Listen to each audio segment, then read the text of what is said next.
They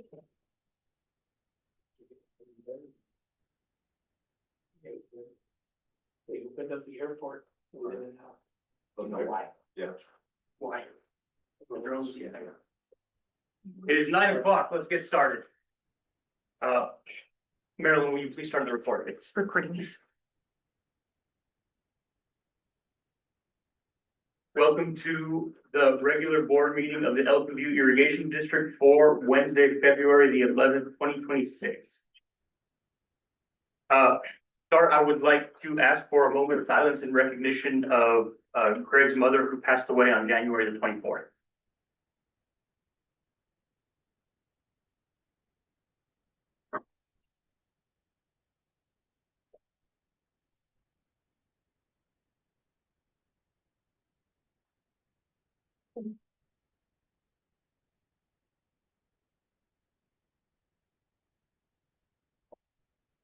Thank you. I would also like to recognize Director Colquitt and Delise and Roman, is that correct? Roman, for putting on a candlelight prayer vigil for Greg's mother the night before she passed. Thank you for that. Mr. President, I will note that it was much appreciated and impactful by, my family and particularly my father who attended, and I'm very grateful for it. Thank you. Mr. Dahlia, will you give me an invitation? Heavenly Father, you say in all things give thanks. So I thank you today for this group of individuals who come together to make hard decisions to improve the lives of those in our district, improve the lives of those in our region. I thank you for their dedication. I thank you for abundance even in times of drought. I thank you for my mother today. I ask that you guide our decisions with wisdom, temperance, patience. Amen. Amen. Director Sloan, will you please give the pledge of allegiance? I pledge allegiance to the flag of the United States of America and to the republic for which it stands, one nation under God, indivisible, with liberty and justice for all.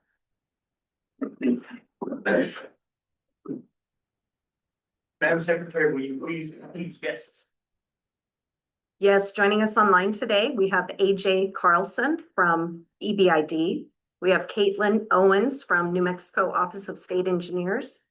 We have Delise Maciel from EBID, James Narvaez, EBID, Leah Diaz, EBID, Dr. Phil King, and Scott Gamboa, EBID. Thank you. And in person, Jordan? Yes, Jordy Ellis, social media and.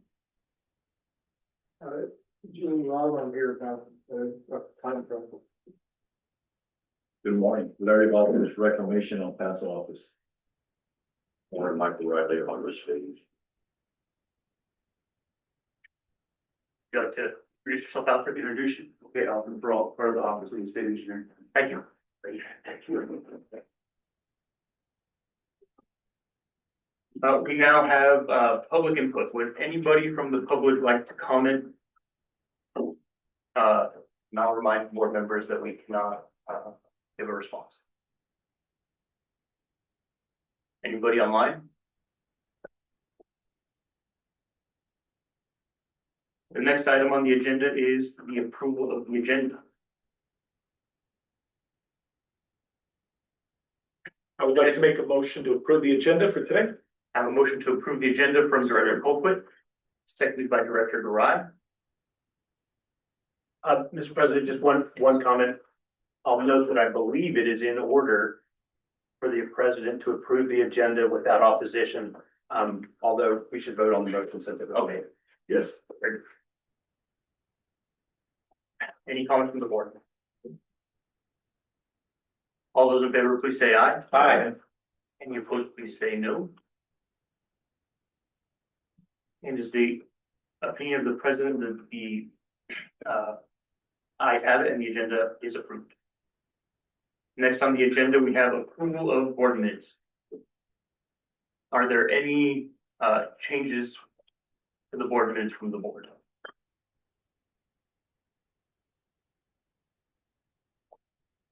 That I'll take a motion to approve the minutes from the board meeting from January 14th, 2026. Motion to approve the meetings as read. Second. I have a motion to approve the minutes from the meeting from January 14th, 2026 by Director Garai, seconded by Director Colquitt. Mr. President. Yes, Mr. Mr. President, I just wanted to make a comment. There have been some additional organizational changes to the minutes.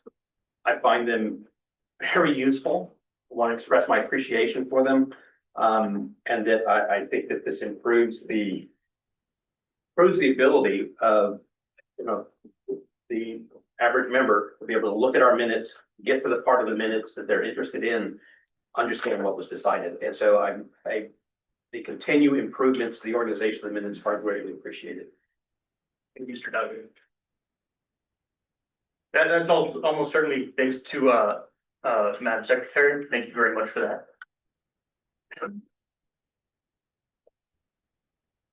With that, I will accept, with that, all those in favor of approval of the minutes, please say aye. Aye. Any opposed, please say no. It is the opinion of the president that the ayes have it and the motion carries. The minutes are approved. Next item on the agenda is approval of 2026 legislative priorities. Mr. Smith. You all have in your packet a resolution to adopt our 2026 legislative priorities. The purpose behind this is to give your government affairs team direction so that they can make decisions during the legislative session. I believe you have the resolution before you. If you have any questions, we'll be happy to answer. Are there any questions from the board? All right, some comments, Mr. President. I'll wait till motions made then. I'll accept the motion. I move to approve resolution 2026-02. Second. I have a motion to approve resolution 2026-02 from Director Garai and a second from Director Colquitt. Comments from the board. Mr. President. Mr. President, I appreciate having the resolution to guide the Government Affairs Committee. As a member of that committee, we discussed this resolution as we had also discussed the items in it. Finding a formal way to have our governing body review the recommendations of the Government Affairs Committee is very appreciated and probably also necessary. I want to point out specifically be it further resolved. This gives the Government Affairs Committee and our legislative team a clear guidance in between board meetings for how we react to legislation during session. I think that will be crucial to our district better interacting with the legislature and without needing to call our board to special board meetings on short notice. And so I am in favor of the resolution. I specifically appreciate that portion of it. I will also mention the formatting of this resolution was not the way I'd seen it before, and I'm very happy with it, the way that we've got it on the numbered, a very formal resolution format. Again, makes it easy to refer to parts of a resolution, and I appreciate that. Hope that will continue with resolutions into the future. Thank you, Mr. President. Thank you, Director Duggan. I'll say that the Government Affairs Committee has been much more active this legislative session. Get into what's been going on in the committee report, but it helps tremendously to have strong guidance from the board through an official board action when things are moving very quickly in Santa Fe. So that's why we decided to go this route, and this will be an exercise that we work on probably in November of every year, December. Mr. President, this is a great first step. It's an excellent resolution. In the interim between now and the legislative session next year, we will be working on a policy manual. So the board will set forth your positions on certain policy issues that we know are going to arise, that there will be legislation addressing certain issues. That way we don't have to come back to the board. And then over time, we're going to build a policy manual that establishes EBID's positions on a number of issues that you will revisit once a year and make any changes that we need to. So essentially right now, this resolution is your policy manual. Thank you for that clarification. We are very much in the process of turning EBID into a highly professional organization when it comes to government affairs and policy. And this is the first step. So with that, is there any more discussion from the board? All those in favor, please say aye. Aye. Any opposed, please say no. It is the opinion of the president that the ayes have it, and the motion carries. Resolution 2026-02 is adopted.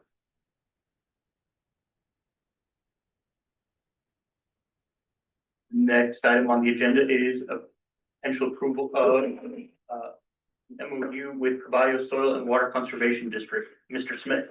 Thank you, Mr. President.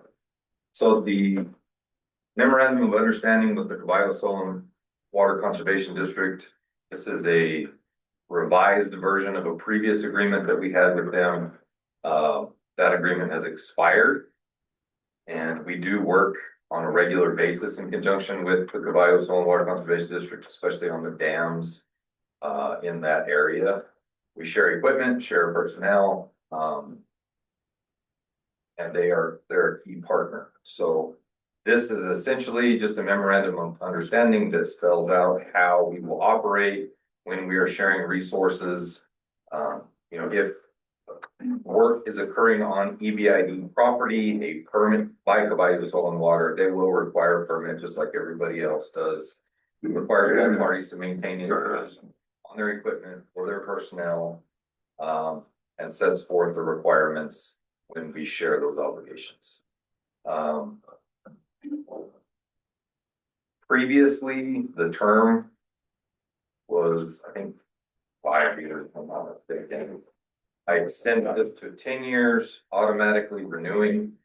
Cannot have perpetual agreements, but essentially this is an agreement that will renew every 10 years until the parties decide that they no longer need it, which is unlikely, but could potentially be an eventuality in the future. So I will be happy to answer any questions that the board has. Questions from the board? Mr. President. Thank you very much, Mr. Smith. I appreciate the improvement of our term. This would not be the first MOU we've had that's expired without us realizing it. So the term and the termination clauses are appreciated. My question has to do with, I don't know what to call it, Article 2, which is the common projects. Common projects may include, and in there is levee repair and maintenance. I am not aware of any levees that would be maintainable by either the district or the Caballo Soil and Water Conservation District. Essentially, the only levees I know of are under the control of the Department of State. What levees could we be discussing as needing to be repaired and maintained within the boundaries of our district? I don't know who drafted this originally. That was original language. Levee's a term of art. Arguably, the Rincon Arroyo, what is holding that water back from the wastewater treatment plant, is a levee by definition.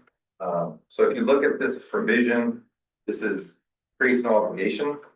Even if we deleted the word levee would be included. So it's really it's inconsequential, including that language. In my opinion, David, feel free to chime in. Right, I would say that was a carryover term. I didn't even realize that issue until you brought it up now. It was something that was in the prior agreement that existed, and I think the prior agreement went well. And the only concern was, is it's starting to run out and we wanted to modernize, you know, the term language and then sovereign immunity. Liability language to make it consistent with recent MOUs. Yeah. But paragraph 2, these are common projects that may include but are not necessarily limited to. Yeah. And we don't want to restrict the work that either of the parties may do under this agreement. Thank you, Mr. Smith. Thank you for Mr. President, that adequately answers my question. I appreciate the clarification that levies don't necessarily mean something specifically designated as a river levy. And I think that that portion of Article 2 is appropriate. I have no further questions. Thank you, Mr. Conley. Other questions from the board? I think that there's potential for a lot more collaboration with soil and water conservation districts, and I think that this is a partnership that we need to continue. Any other discussion?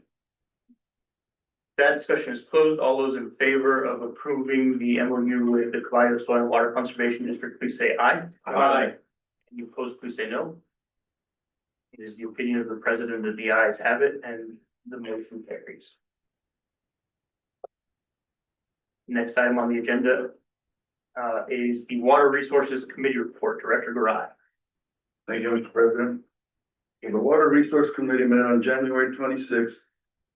President was Greg W., Henry Ludwig, myself, Randy Garai, board members.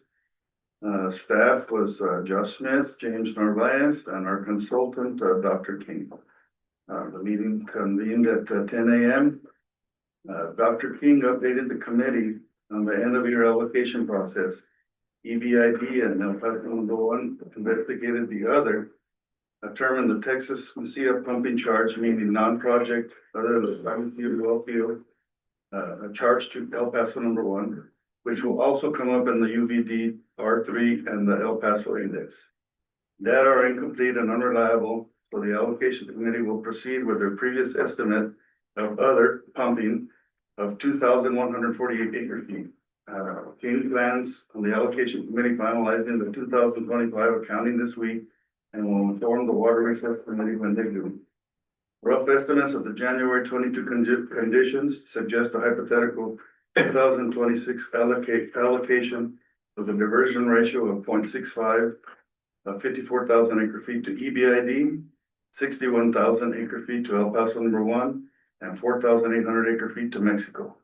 When 2025 is finalized, Dr. King will update hypothetical estimates. Moving on, next item, Dr. King has had no contact with New Mexico Copper Company regarding the mined copper mine flats. Dr. King and Domenici discussion with New Mexico Mining and Mineral Division personnel suggests that this process will be slow. Sierra County Commissioner Sandy Jones has contacted EBID about leaving more water in the Alpha Butte Reservoir. This matter has been directed to the Legal Review Committee. The January 1st NRCS forecast of spring runoff for March 1st through July 31st has been published.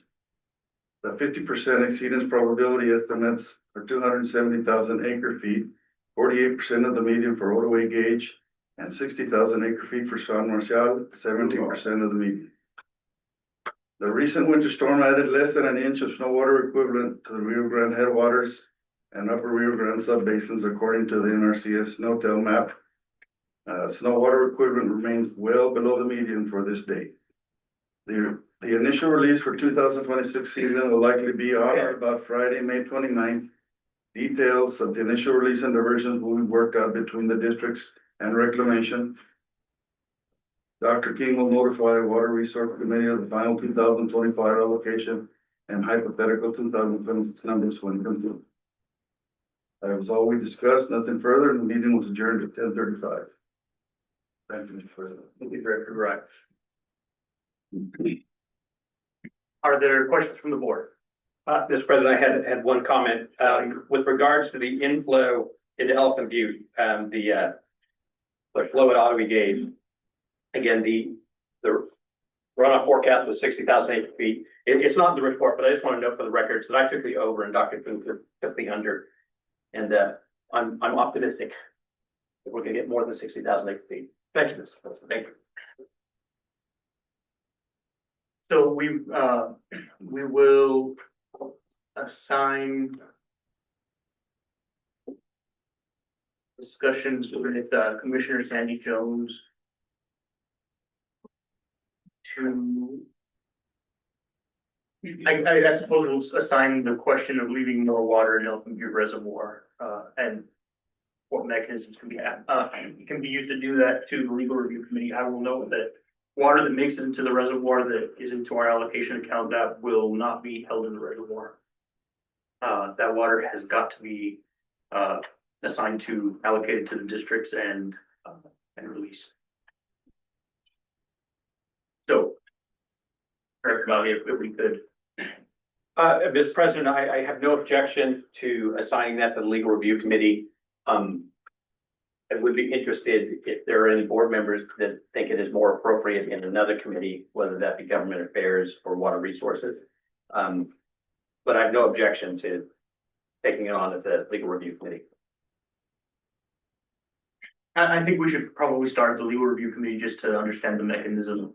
And then after that, then once we explain the mechanism to everybody, then we can reassign it. Thank you, Mr. President. The committee will reach out and make contact with, is it Commissioner Jones? Is that right? Yes. Thank you, Mr. President. Thank you. Other questions from the board? Very good. The next agenda item is the Government Affairs Committee report. We've been very busy in Santa Fe, very engaged this year. We've been working with legislators for our capital outlay requests. I don't want to give a number there until do we have a finalized number there yet, Mr. Smith? We don't, but I am comfortable saying it's over $450,000. Yep, that's excellent for our first time participating in capital outlay. So I'd like to recognize Mr. Smith for that, and of course our lobbyist, Mr. Moore. Excellent job. Thank you, and for our committee. Very good.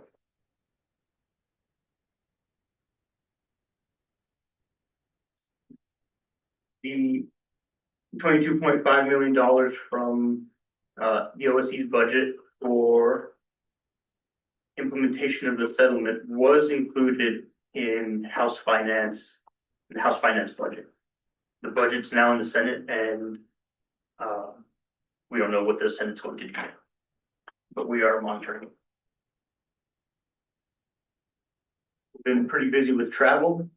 Director Davier, Mr. Smith, and Mr. Franzoy traveled to Phoenix to attend the Water Leaders Conference put on by Water Strategies. And Director Davier gave a presentation, and Mr. Franzoy gave 2 presentations. So thank you for representing the district at this conference, as I heard that all 3 presentations were excellent.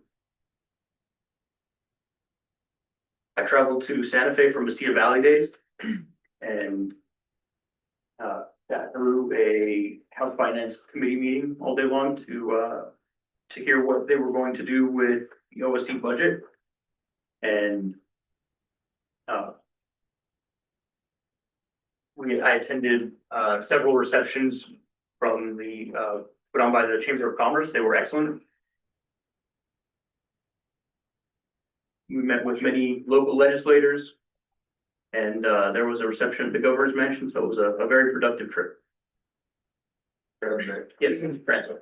Yeah, I'll reiterate, you were talking to the chamber board yesterday, and they said that you went to every single event that they put on, so thanks for being there. Absolutely, yeah, the Chamber of Commerce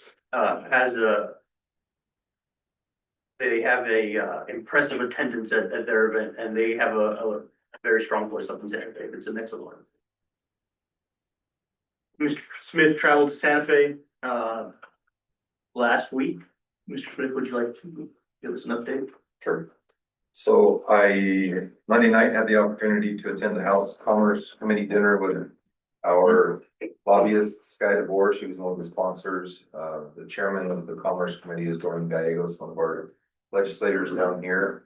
Had a good conversation with her. Tuesday, I attended the Senate Conservation Committee meeting on Senate Bill 18, which was held in the Senate chambers because of the volume of public comment that was expected. I think it lasted almost 6 hours. It was quite an interesting debate. So, did that. I delivered our capital outlay request packets to each of the 16 legislators that touched the district. Visited with their staff and the legislators that we were able to find. Most of them were on the floor or in committee meetings. But it was a pretty successful trip. Excellent, thank you. February 16th is Soil and Water Districts Day at the legislature.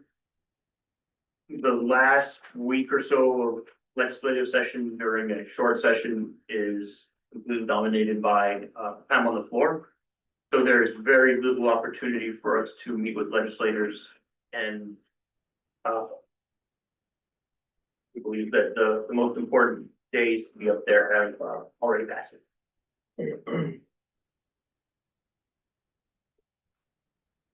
Other upcoming travel that we will seek approval for slightly later in the agenda. March 4th was the Groundwater Management District Association meeting at which we were invited to speak. And there is a New Mexico Water Leader Conference in Ruidoso on April 20th through the 22nd. And we will also be seeking approval for travel for. Is that something you'd like to? Not right now, no, it's later on in that. House Bill 37, this was a bill that was meant to safeguard the agricultural use valuation of land that must remain fallow due to a man-made infrastructure failure. This bill has been tabled, so we will no longer follow it this year. House Bill 63, water project fund loans and grants. This is something that we have not participated in before, but going forward, EBID will participate in seeking grants and loans for projects that we're going to implement in the district. And we have the ability to do so now. House Bill 111 is the State Engineer Water Penalty Enhancement Bill. We supported this bill in committee. We worked with the state engineer and expressed our concerns with the way that it was written last year and at the start of this year. They made the modifications we were looking for, and we believe that this bill protects the rights of our members that are illegally using their water. And it will disincentivize illegal diversions through civil penalties. Senate Bill 18, Heat Rising Bill. I'm hearing that this bill is not going to make it to the Senate floor, so we will track it carefully, but we haven't made any comment on it. This bill is to codify a net zero emission status that was passed via executive order in 2019. Changes to capital outlay, House Bill 247. There was a provision in this bill that would have prohibited capital outlay from being used on drinking water, stormwater, and dam projects. And irrigation. We worked with our local legislators and they removed the provision that prevented it from being used for water. There's still a provision in there that seeks to limit the amount of time that people can keep capital outlay funds without spending them. This has actually been an enormous problem in New Mexico. People would request capital outlay from their legislators.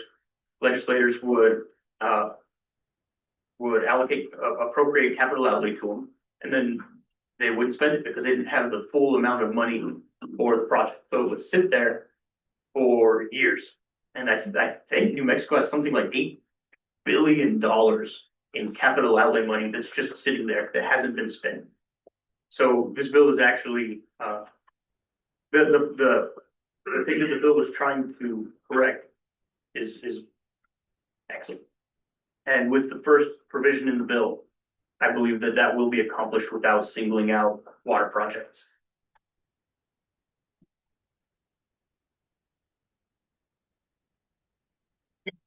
With that, is there any questions for the Government Affairs Committee by the board? And I just have a brief comment. I want to express my appreciation to you, the chairman of this committee. The amount of workload and effort that you put into guiding and engaging governance in the legislative process is remarkable. And it's something I have not experienced during my time at the district. For those that don't know, the workload is enormous, and I really appreciate the effort you put into engaging the committee, and I appreciate the willingness to express opposing viewpoints from the committee members. Thank you, Mr. President. Thank you, Mr. Elliott. Yep, I will say that if we are not engaged with our state government, then other voices will grab the attention and they will drown out our voice. So it is critically important for us to participate in our state and local governments and be active members in our community. Before the end, I would also like to recognize Sky DeVore. She's done an excellent job in guiding us and showing us the ropes for how all of this works. So thank you, Sky.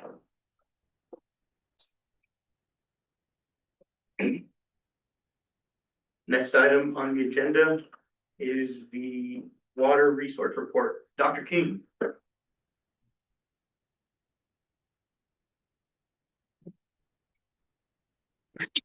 Thank you, Mr. Chairman. Excuse me. Okay, Director Garay touched on some of the things that I'll touch on here. I'll go into a little more detail. We did finally get the allocation for the final allocation for 2025 done, and we'll walk through that. This is it. This is the final accounting.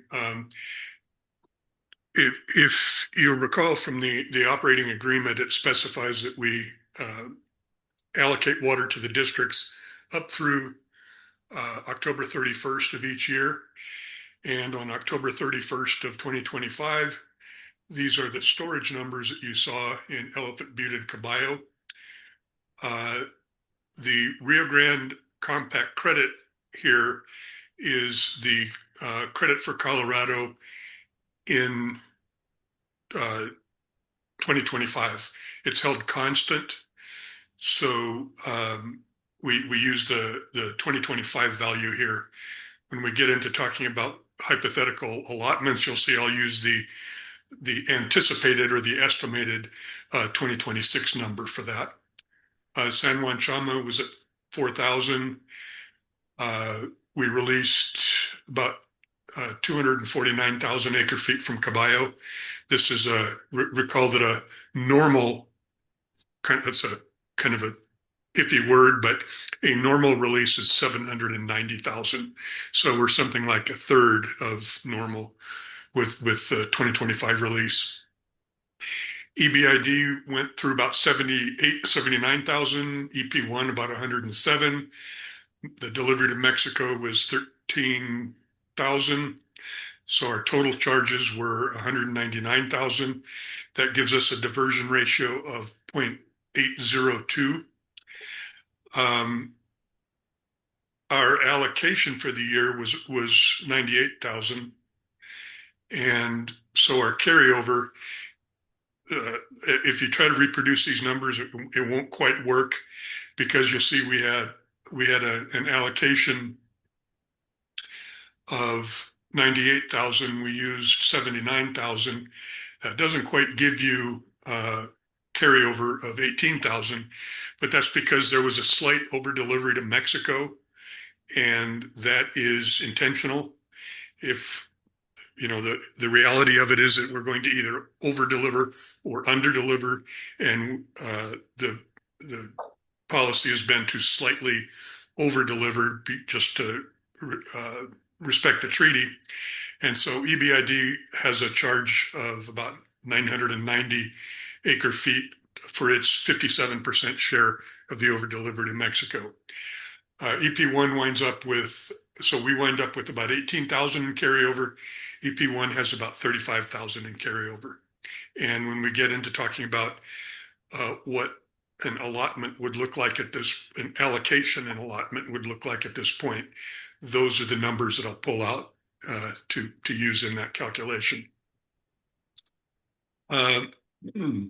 So that was looking at last year. This is what things are looking like as of February 9th. We were up to about 220,000 in Elephant Butte and 16,000 in Caballo. These are the new numbers for, again, this compact credit is an estimate for what Colorado's will be in 2026. It isn't final until the compact commission meeting. San Juan Chama, this isn't necessarily current either, or it is not current. It was the most recent one that I had, and it hasn't been changing a whole lot. We got about 22,000 that is not releasable, and earlier there was discussion of some kind of a minimum pool in Elephant Butte to support the businesses that depend on the reservoir there. What we are using for a floor on Elephant Butte storage is 10,000 acre feet. However, if you look up here, you see that almost all of that is covered by the compact credit water and the San Juan Chama water, which we can't release anyhow. So that takes care of most of the minimum pool in Elephant Butte Reservoir. We also have 12,000 that is not releasable from Caballo to maintain a minimum pool and keep the historical resources underwater. And we've got an allowance of 10,000 acre feet for evaporation that will happen between we consider between now and the end of the year. So that's where basically 22,000 you see there is 12,000 for Caballo and 10,000 for evaporation, because Elephant Butte takes care of itself. We're still picking up more water than I expected, but I would like to point out to Director Davier that our over-under bet applies to March through July. So keep that in mind. But 900 acre feet per day is certainly more than I was expecting back in, say, September for this time of year. I suspect that what we're seeing is higher than expected flows right now, but that means there's going to be less runoff to come during the traditional March through July spring runoff season. This is what inflow and storage to Elephant Butte have looked like since October 1st, which is the beginning of the water year. You see that the inflow is kind of jagged because of the way it's measured. It doesn't actually vary this much on a daily basis, but you're estimating it by measuring the water surface elevation in Elephant Butte. And if you're off by 100th, that's a lot of water over even this reduced surface of Elephant Butte. So there's wind and instrument issues and things like that. Makes this pretty jagged, but the storage, the cumulative storage is sort of self-correcting. So there you see it. This is that release they did at the end of last year to move water down from the Rio Chama reservoirs. And you can kind of see general decline since that in the inflow, and I expect that will continue on down until we basically have a dry river at San Marcial. Now, this is that we have not done an initial allocation for 2026 yet, so we can't really do an initial allotment yet. I'm going to circulate this spreadsheet to Reclamation and EP1, the actual allocation spreadsheet that I took these numbers out of, as my take on it.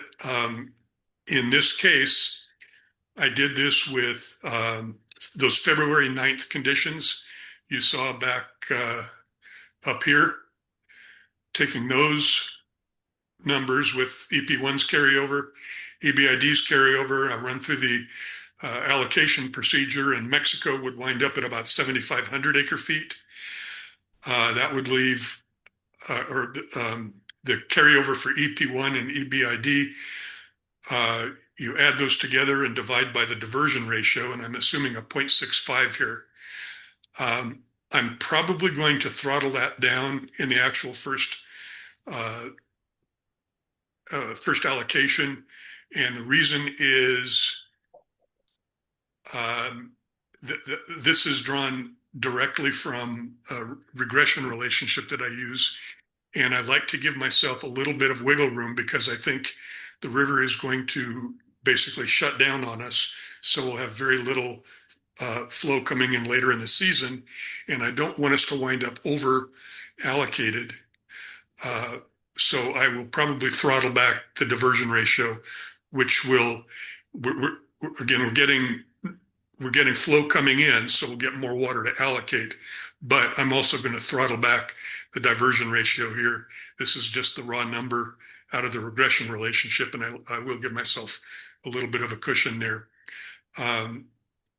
Also, we're applying a drought factor of 0.88 because last year and now this year are looking so bad. And so if we do, we're not on the D2 curve yet, where this current year's water of 121,000 is so far down on D2 that the diversion ratio D2 estimates is actually lower than 0.65.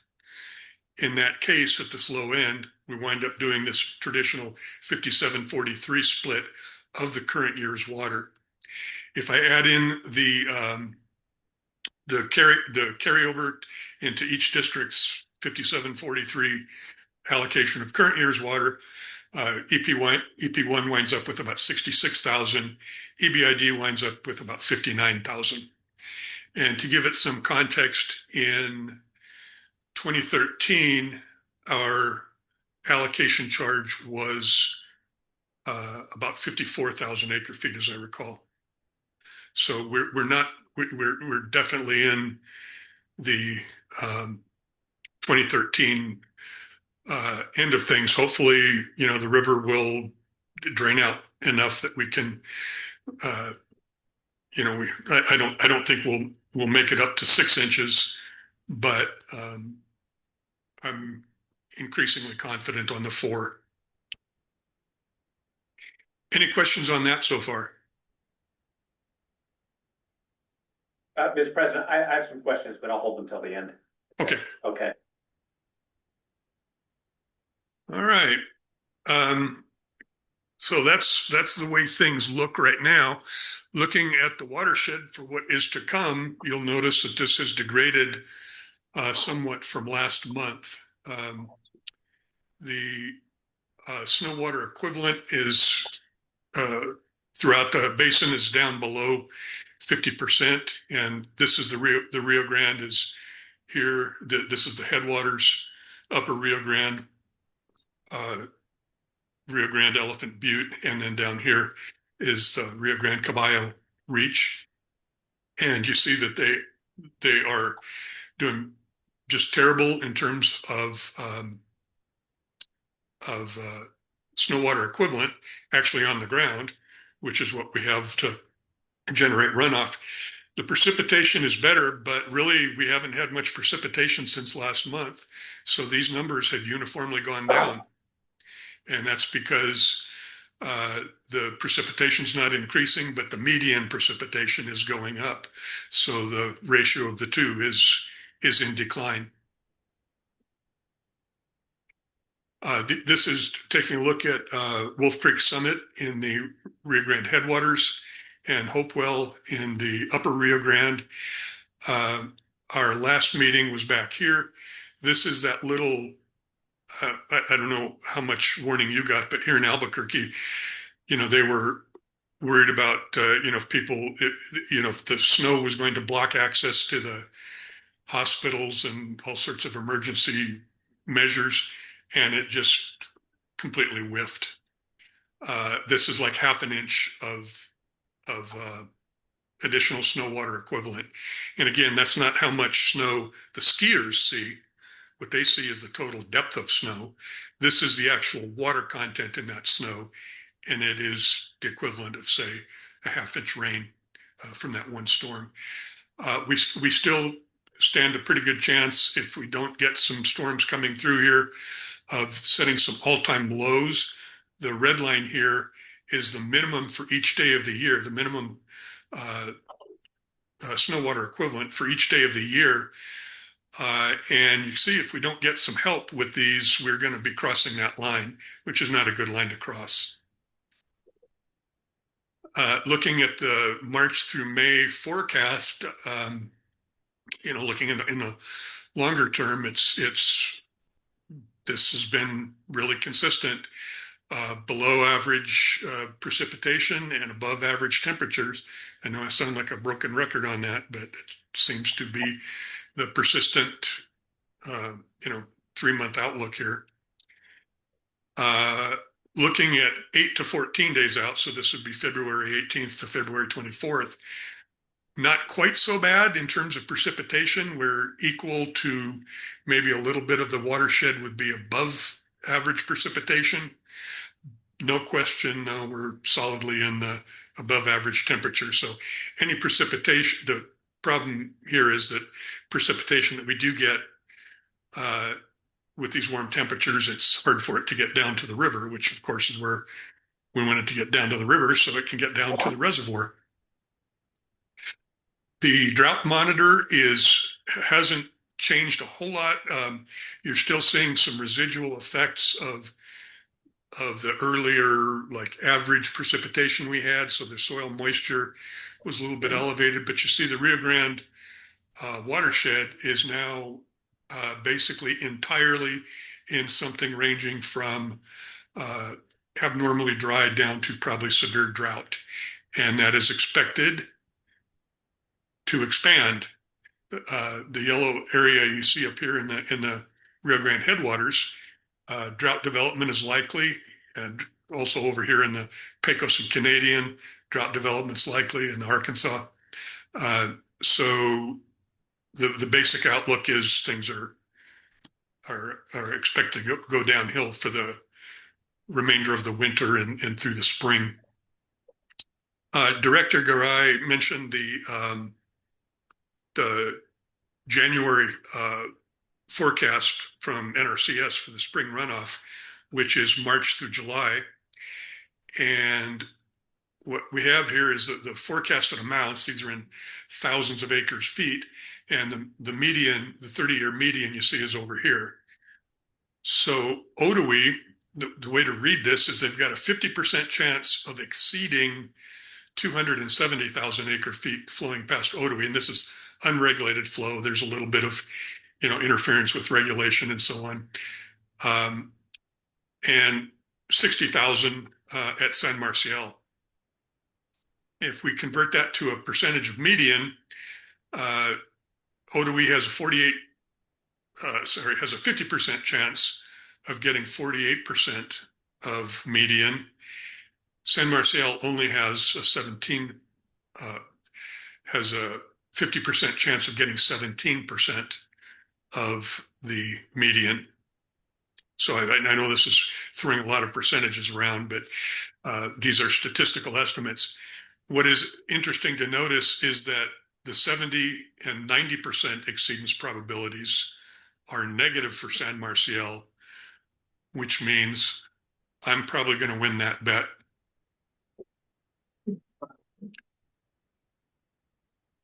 La Nina is present. This is the map is updated here, but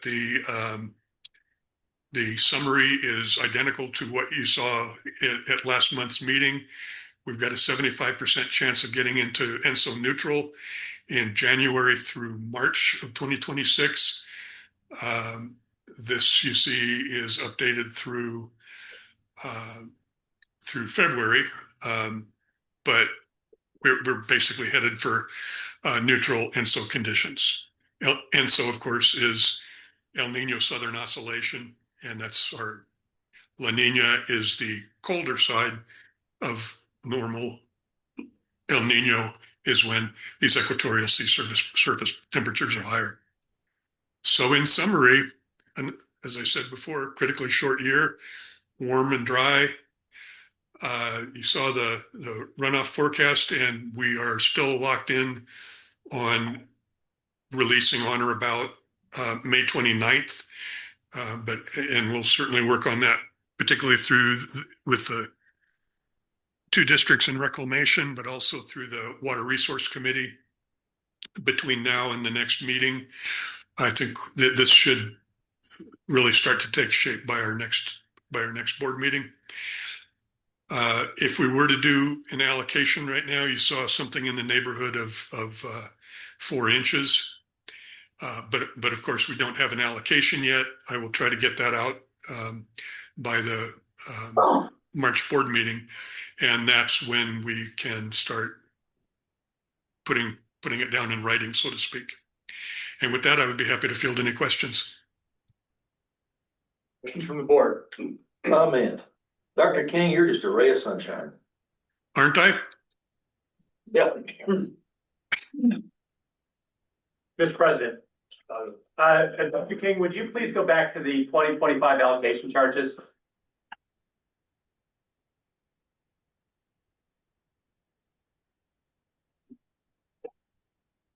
Thank you, Dr. King.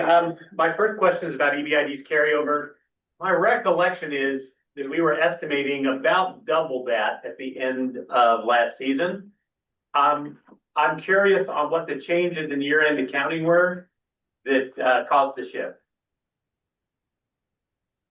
The charges to the biggest one was the charge to EP1 was lower than I had used in that previous estimate, and that lowers the diversion ratio, which lowers the allocation.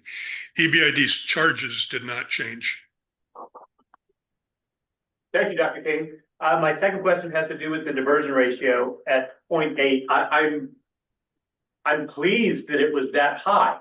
I have 2 questions about it. The first is, do you have any thoughts on why it was as high as 0.8 for last season? And my second question is, do you know what the implied diversion ratio is for the D2 equation for that amount of release? I have not done the D2 calculation for it, but it's going to be higher than that for sure. Well, let's see. I don't remember what the current year's water was for this one, but short answer, I haven't done the D2 calculation for it. What was the other part of your question? Do you have thoughts on why the diversion ratio was as high as it is? Yeah, earlier in the season, I was estimating something on the order of 0.77.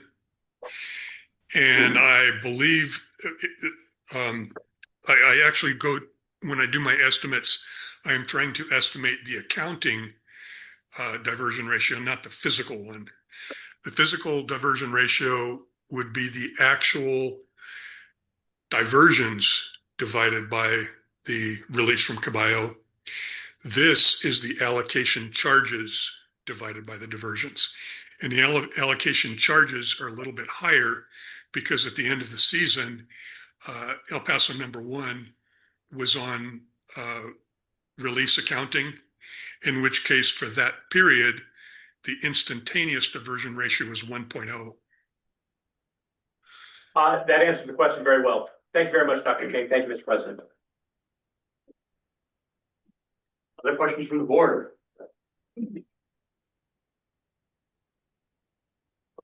Mr. Narvaez, do you have anything to add to the presentation? Good morning. No, I don't. Thank you. Very good. Then thank you, Dr. King. Thank you, James. Thank you. Next item on the agenda is general and administrative. We'll start with the financial report, Mr. Brando.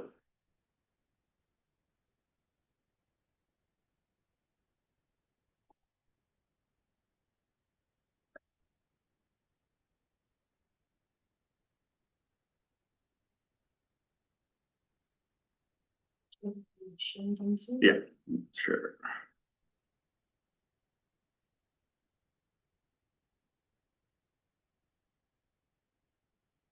Okay. Everybody see this okay?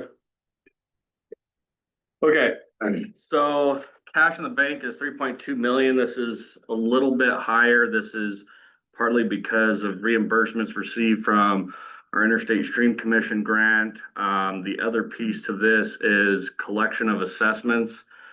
Our investment account is increasing year over year. So just due to somewhat better management, but also we're not spending as much as at the district because of external funding sources. Our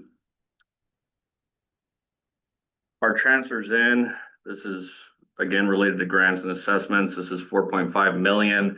I believe somewhere around 3.5 million of that is related to assessments, and the remaining 1-ish million is related to auction proceeds and reimbursement from grants.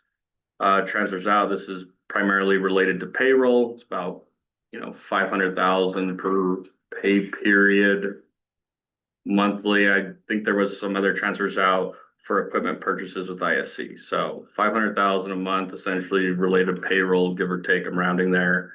And then some ISC equipment purchases in this month. I will note that we are moving some of this cash balance in our bank. I believe since this report, as of today, another 1 to 1.5 million has moved into our investment account. Year to date, well, our interest on our investment is 3.66% right now. It's dropped significantly since I started here. In addition to that, we've collected about 83% of our assessments to date. Just to give you guys an idea of what that number is, it's approximately 8 million. We're going to be looking at this heavily to see who's not paying, looking into allowance for doubtful accounts, so on and so forth. As we kind of get closer to March, we'll see, we should have a pickup right around irrigation season. A lot of people want to pay for their water and they forget that they pay their bills. So we'll be looking at that. We did reimburse approximately 80,000 to one of the recipients of the Weary AgWork grant program. This was 5 applications I submitted. 4 out of 5 of those were awarded. I believe it's about 700,000 in total. And so we're starting to reimburse those. We're just working with our partners to kind of do one invoice, turning all the invoices at once. And so that's underway. We're continuing to spend down on our Interstate Stream Commission grant. We did have auction proceeds of about 68,000 in January, and then reimbursement from the ISC grant of about, we'll round up to $1 million. So I don't know if there's any questions here. I will note that these reports will be changing over the next couple months. Also, over the next 2 years, this is going to be somewhat hard to compare apples to apples. So I might have to change this report a little bit. A lot of that's going to be grant proceeds, and we'll just kind of work through that so I can give you guys kind of the O&M look of the business and kind of carve out a lot of the grant work that's going to be being performed, because cash is going to be moving like crazy. So I will give you guys a different view of that in the coming months. Any questions? Mr. President, Mr. President, do you have an idea of what typically our year-to-date assessments received are for? So we did look at that. It was 82% last year. So we are in line with last year, and we'll be tracking that closely. Hopefully, we don't have a high attrition number, and that's what we're going to be looking at. And then depending on how that shapes up, that will be where you guys, along with Josh, will kind of decide to, give us some more teeth to enforce policy to get those, revenue / assessments collected. I think it's imperative that the district has more teeth. That's my opinion. I think there's something we can work on to make sure we're getting those collected. Any other questions? Mr. President, on that topic, have we assigned that topic to a committee? Mr. Sloan said we have. To which committee? Budget committee. Thank you, Mr. President. Thank you, Mr. Frenzer. Okay. Next is resolution 2026-03. This is essentially in a nutshell, adoption of the asset management plan I prepared and went over very high level at the last board meeting. You guys should have a copy of that. I hope you guys reviewed it. It's very informational on the plans of the district going forward, and the current condition of the assets of the district. So this resolution is just to adopt that plan. Again, that is a live document that will be updated periodically as more information is received and, trajectory changes occur. So that is kind of the nutshell of this. So just requesting approval for our resolution. If we want to discuss the asset management plan or anything there, or any modifications, we can discuss those as well now. Mr. President, I move adoption of resolution 2026-03, adopting the fiscal year 2025 asset management plan. Second motion. I have a motion on the floor by Director Davier. To approve the fiscal year 2025 asset management plan, seconded by Director Garai. Discussion. Mr. President. Ms. Franzo, you mentioned it's a live document. I want to be sure I understand what that means. That we will be reviewing this annually and then bringing it back to the board for continued resolution. More than likely, yes. Okay, you didn't mean anything other than that by suggesting the asset management plan could arbitrarily change? No. Okay, thank you. I want to, Mr. President, mention again the outstanding nature of the asset management plan. Having these sorts of forward-thinking, forward-leaning plans is moving our district to become the world-class organization that this board expects it to be and that our members hope for it to be. I'm very grateful for all the effort that was put into constructing it. Thank you, Mr. President. Thank you, Mr. President. Any other discussion? Again, thank you, Mr. Prather, for bringing this together. This really is excellent. And thank you, Mr. for getting some support. And actually, I would actually give the credit to Marilyn. She did most of the work in putting the resolution in. Great, thank you, Marilyn. That discussion is closed. All those in favor, please say aye. Aye. Any opposed, please say no. It is the opinion of the president, and the ayes have it, and resolution 2026-03 is adopted. Next item on the agenda is the manager's update. Mr. Smith. Thank you, Mr. President. First, we do need to commend Marilyn Crawford, our secretary. You all are seeing the product of a lot of the work that she has done, but our organizational skills have greatly improved.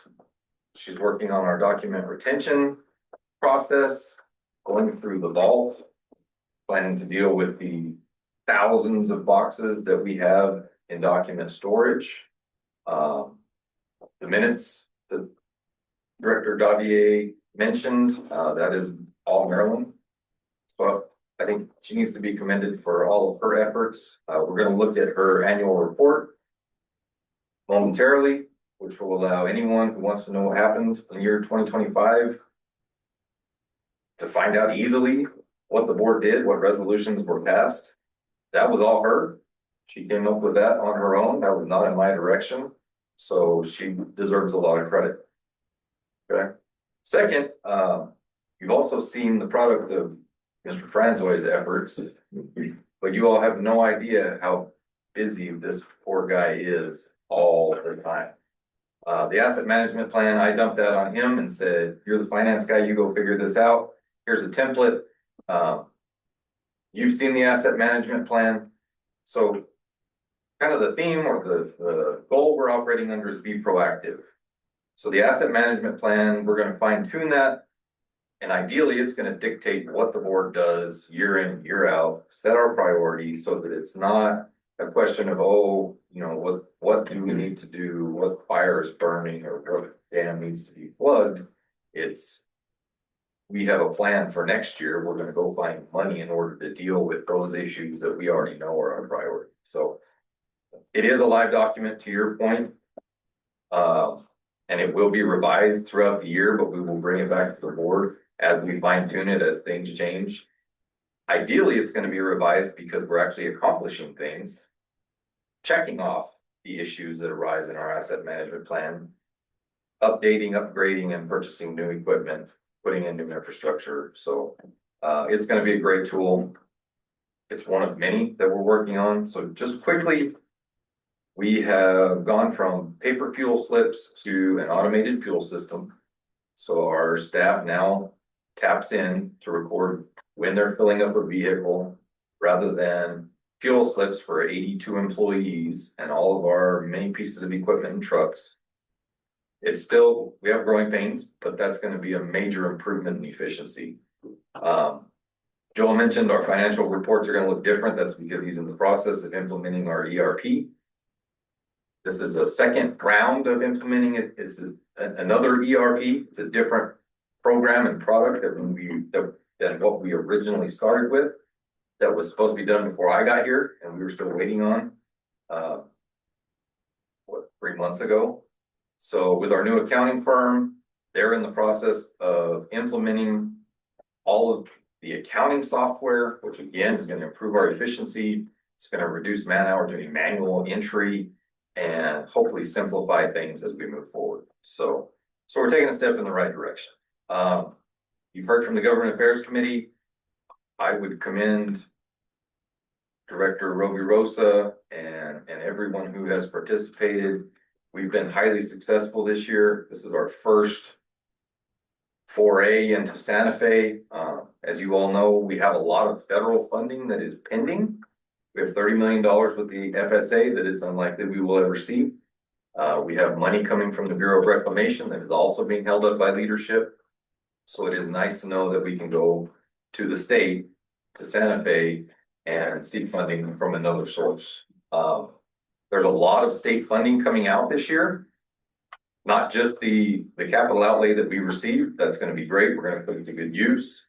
But the Water Trust Board has substantial amounts of money that because we have submitted an ICIP, because we have an asset management plan, we are now eligible to apply for. And ideally, we can cover some major infrastructure projects with Water Trust Board funds. And there's about 10 other funds with hundreds of millions of dollars in them at the state level that now we're seeking. So, you know, our priority is essentially finding funding for all of the issues we have identified in our asset management plan. Just briefly, the IRA money that has been funneled through the National Fish and Wildlife Foundation for work in the Lower Rio Grande, that RFP is out. There's $19 million available. We're submitting projects roughly totaling $15 million. Hopefully we will be successful on several of those. That deadline's coming up March 26th, I think, is the deadline for those. So we're very focused on getting those applications polished up and ready to submit. It's not on the agenda, but NWRA will be going to DC the end of April. We'll be asking you in March for the opportunity to attend that, to go meet with some of our federal agencies and legislators to talk about the federal funding that we're currently waiting on. Hopefully we can shake something loose and get that done.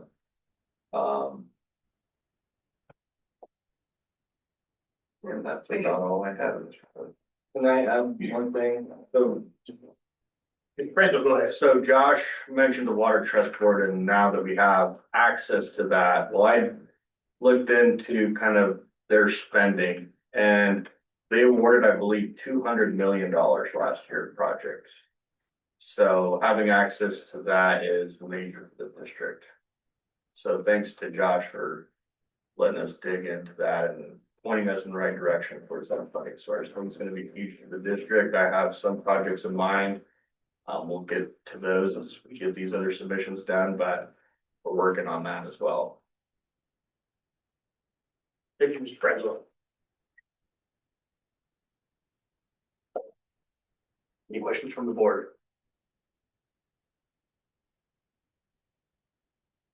Next item on the agenda is calendar events, Mr. Smith. Mr. President, first item on the calendar is obviously the legislative session. Mr. Roby Rosa spent time in Santa Fe. I've spent time in Santa Fe. Capital outlay was completed as of Saturday, and based on the direction of our lobbyist, our presence is not needed in Santa Fe session. If anyone feels the need to go, great time. But we're not planning to send anyone up there on behalf of EBID. The end of February, the dates on here, the tour is the 26th and 27th. Travel will actually be the 25th, possibly through the 28th. Joa and I will be going to Evans Equipment in Missouri.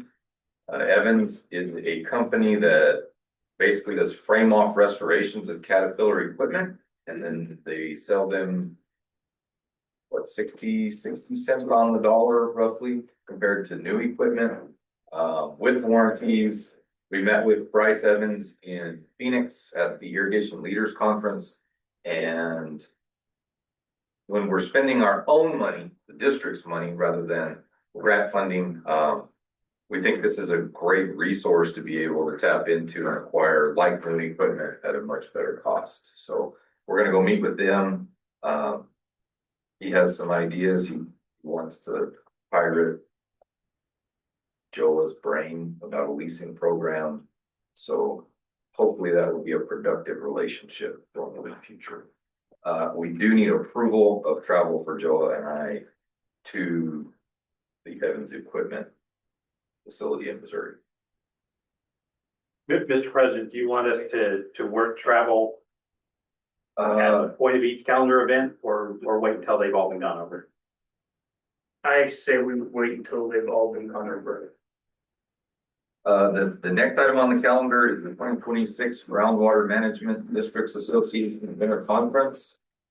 We have been asked by Aaron Ballack, who I believe is the president of that organization. Dr. King, Director Roby Rosa, and myself will be attending on March 4th to discuss Lower Rio Grande hydrology, and I believe the Lower Rio Grande settlement.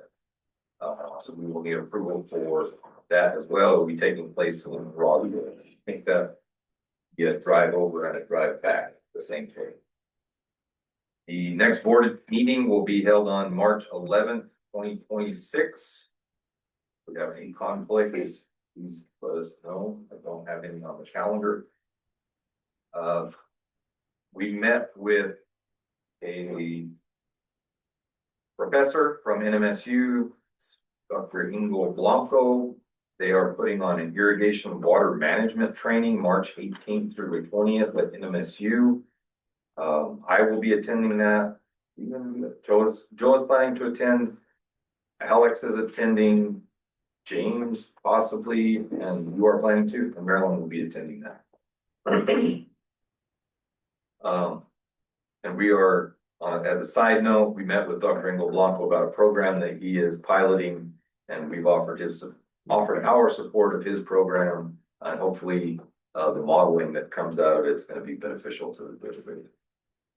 The Bureau of Reclamation and Army Corps of Engineer operation meeting for 2026 will be April 16th in Albuquerque, and we'll need to approve travel for that. Most likely that meeting, and then the Rio Grande Compact Commission meeting on April 17th in Santa Fe. Whoever goes to one will be also attending the other.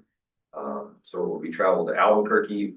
for the meeting on the 16th, followed by travel to Santa Fe for the commission meeting on the 17th. And then finally, the 2026 Water Leaders Workshop is April 20th through the 22nd in Ruidoso. I think it's important that we attend that. Last year we were unable to due to, I believe it was Texas versus New Mexico, but Sky DeBoer, our lobbyist, attended on our behalf. That's attended by a number of legislators and water leaders from around the state. It's a great opportunity, again, to touch base with our legislators and beg for money. And that's all we have on the calendar. Just note that April 26th is, well, 24th through the 26th is the NWRA government conference in DC that we will authorize travel for the March. Thank you, Mr. Smith. Let's go through these to see exactly who we want to send. So 2 staff to Kansas for 3 to 4 days. Right. 1 board member, 1 staff, 1 consultant for 1 day to Roswell.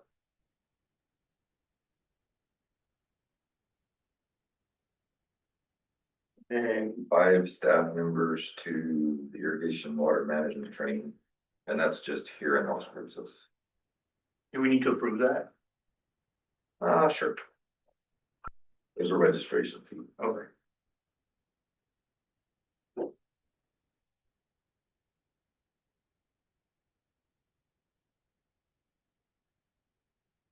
Then to the operations meeting for reclamation and the Army Corps of Engineers on the 16th and to the Rio Grande Compact Commission on the 17th. What are we thinking? So probably travel to Albuquerque the evening of the 15th. Albuquerque the 16th, traveling to Santa Fe that evening. In Santa Fe the 17th, returning on the 18th. Travel to Albuquerque on the 15th in the evening. Yeah, because I think that meeting starts at 8 or 9. To the 18th. How many board members do we want to send to that? 1. Mr. President, I would recommend. Sorry, Mr. President, I would recommend sending as many board members as are willing to attend, including an accessible quorum. Compact Commission meetings are a high visibility moment. Expressing our engagement as one of the beneficiaries of the Rio Grande project is critical at those meetings. Good. Okay, well, do I have volunteers? Mr. President, I will attend. I'll attend also. Mr. President, what are the dates again? That would be leaving on April the 15th and returning on April the 18th.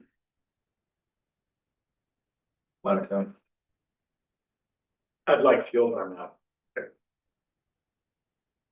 Put me down tentatively. That's 4 board members. Up to 4 board members. Who do you need for staff? Myself. Mhm. So for you staff members. So it's Does Alex need to go to the first one?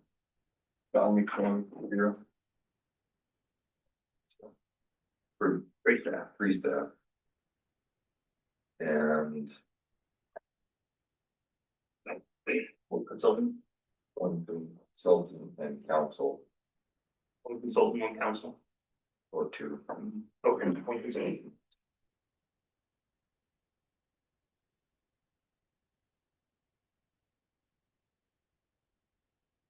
And then to the water leaders workshop between April the 20th and the 22nd.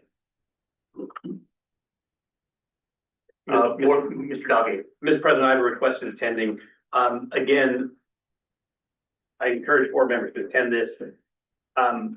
The Compact Commission meeting is an opportunity to interact with our neighboring state officials that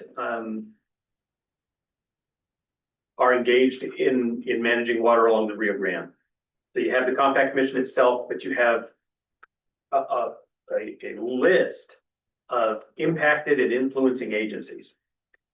The Water Leaders Workshop is all about New Mexico leaders in water.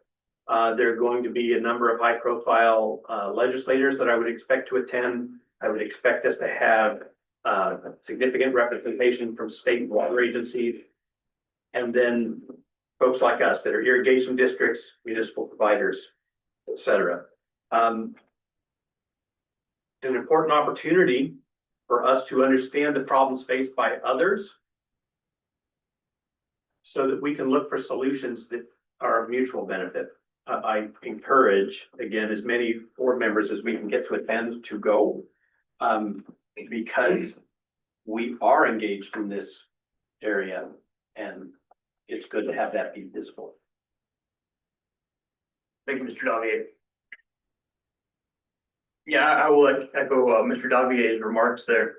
A lot of our legislators, our state legislators go to this water leaders workshop. And if our primary focus is now going to be working with our state to get projects funded, then we need to show up to these things. We need to engage where our legislators are showing up. And they expect us, they expect to see us there.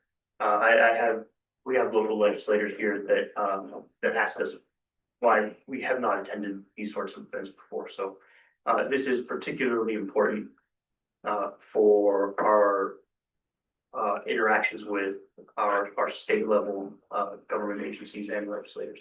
So do I have volunteers for the water leaders workshop? I will be attending as well. No? I will attend, Mr. President. Thank you.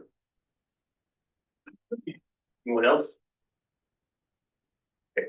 Three board members, staff or staff. Council consultants. Mr. President, Let's approve it if they need to. like I don't have a specific issue with them attending. From attending this in the past, this is very policy oriented. The only one I was thinking of would be Dr. King. Let's approve it that way. Very good. Okay, is there any opposition to approving any of these travel events? Is there any that anybody on the board would like to split out and approve separately? That's travel to Kansas, travel to Roswell, local attendance of irrigation management training,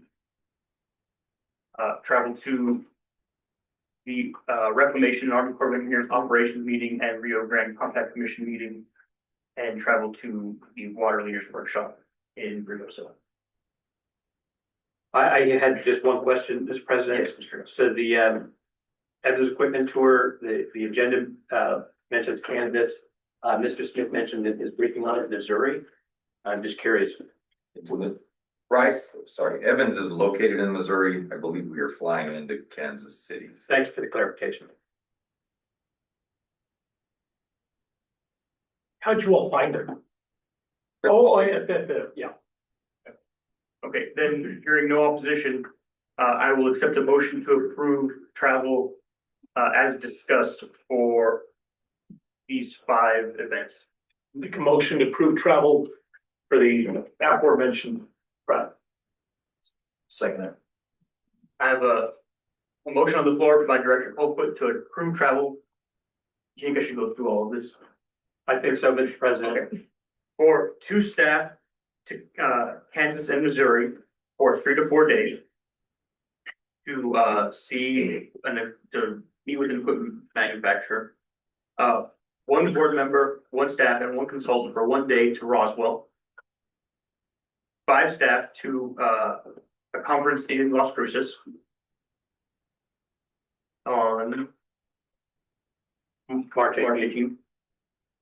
4 board members, 3 staff from April 15th through the 18th. 4 board members, 3 staff, 1 consultant, 2 council. For travel from April 15th through the 18th to the Reclamation and Army Corps of Engineers Operation meeting and the Rio Grande Compact Commission meeting And 3 board, 4 staff, and 1 consultant to 2026 water leaders workshop on April 20th to the 22nd. All actual expenses. Seconded by Director Priest. Discussion. With that discussion is closed, all those in favor, please say aye. Aye. All those opposed, please say no. It is the opinion of the president that the ayes have it and the motion carries. Next item on the agenda is the 2025 Board of Directors Annual Report. Ms. Crawford.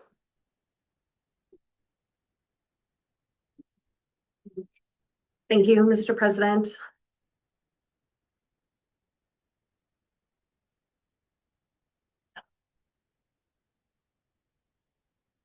So as we stated earlier, I compiled an annual report for 2025, just capturing the pertinent parts of the board meeting. So I wanted to share that with you.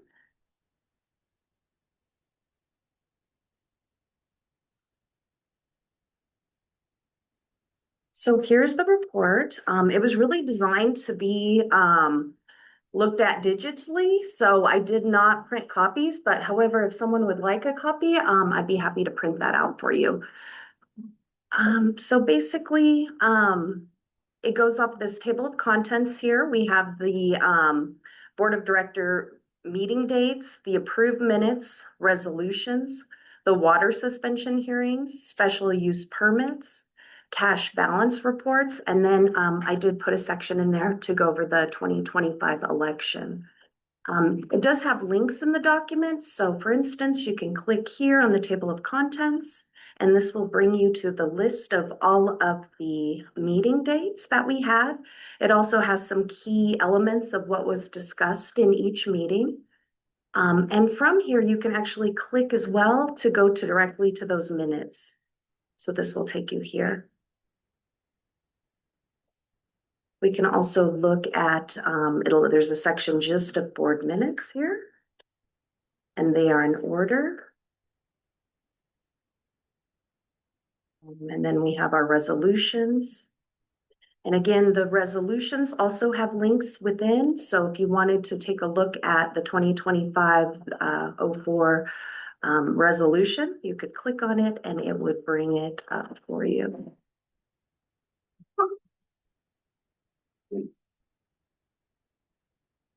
I won't go through them all, but just to let you know, again, with special use permits, it has all of the totals. Again, if you wanted to click on January, it will take you to all of the licenses. Maybe my links are a little bit off here, but it would take you to each. So I just wanted to make you all aware that this is available. I do plan to post it to our website. And basically, that was all. If you have any questions, I'd be happy to answer. That is absolutely phenomenal, Mrs. Crawford. Thank you very much for putting this together. Thank you. Any comments? I'll just say it's excellent. Thank you. Also, I did want to mention you can do any keyword search as well. So if you wanted to look for, like, say, City of Las Cruces, it will. You can do a quick search as well. Excellent. I plan to put this on the website, like I said, unless there's any opposition to that. And I do plan on doing this annually. Mr. President, I just flat John. It is phenomenal. So one of the things, Mr. President, that has occurred in the past, will likely occur in the future, is that we will have a conflict with required discovery. We now have the way to just hand off annual reports. I can't even imagine how many tens of thousands of dollars we would spend filing this at the point of discovery, and now we can just hand it off. Not to mention the visibility this gives to our members. They may not be interested in reading a 150-page report, but the fact that it's available to me, if they are interested in engaging, this tremendously improves the transparency of this governing body to our members. I can't overly express my gratitude for implementing this. Thank you. Thank you, Mr. Elliott. Any other discussion? Yeah, I'll add on to that, the ability to search for keywords. Even people that don't want to read through 150 pages, if they have an issue that they want to look at, they can find it instantly. So, this will make our lives easier in ways that we aren't entirely capturing in this brief discussion. So thank you very much, Ms. Moore. Thank you.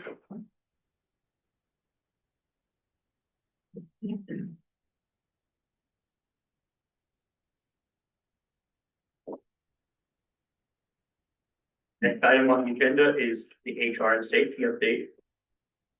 Maciel, How are you? how you doing? So it is in your book. I did wanna just kind of go over the employee section. We have made offers to 6 individuals and they've all accepted. Well, 7, one was a transfer, so in addition to the number that's on here, we have 82, we'll be adding 6 beginning next week and the following week. So we'll have a total of 88. We still have 2 pending positions or 3 pending positions. We have not posted them yet. We are waiting. We have the 2 individuals who are retiring at the end of this month from our south area, the 2 gentlemen. Demetrio and Santiago are retiring at the end of the month. And they are in the maintenance side of the south yard. With that, we will also be doing more of the defensive driving training for the new employees. But did anybody have any questions in regards to just the employee section? Questions from the board? And these are all backfill positions, I apologize. Mr. President, thank you, Ms. Maciel. What will, if, once we have these filled, what will that bring our employee count to? Is it 88 or 90? It will, the ones that we currently have is 88. If we do fill the other 3, that would take us up to 91. Thank you. Thank you, Mr. President. Oh, I'm sorry, let me back up, because 2 will leave. So we'll be at 89, right? Am I calculating that right? I don't have my calculator. 89 would be when the 2 leave, because the 2 are still counted in here.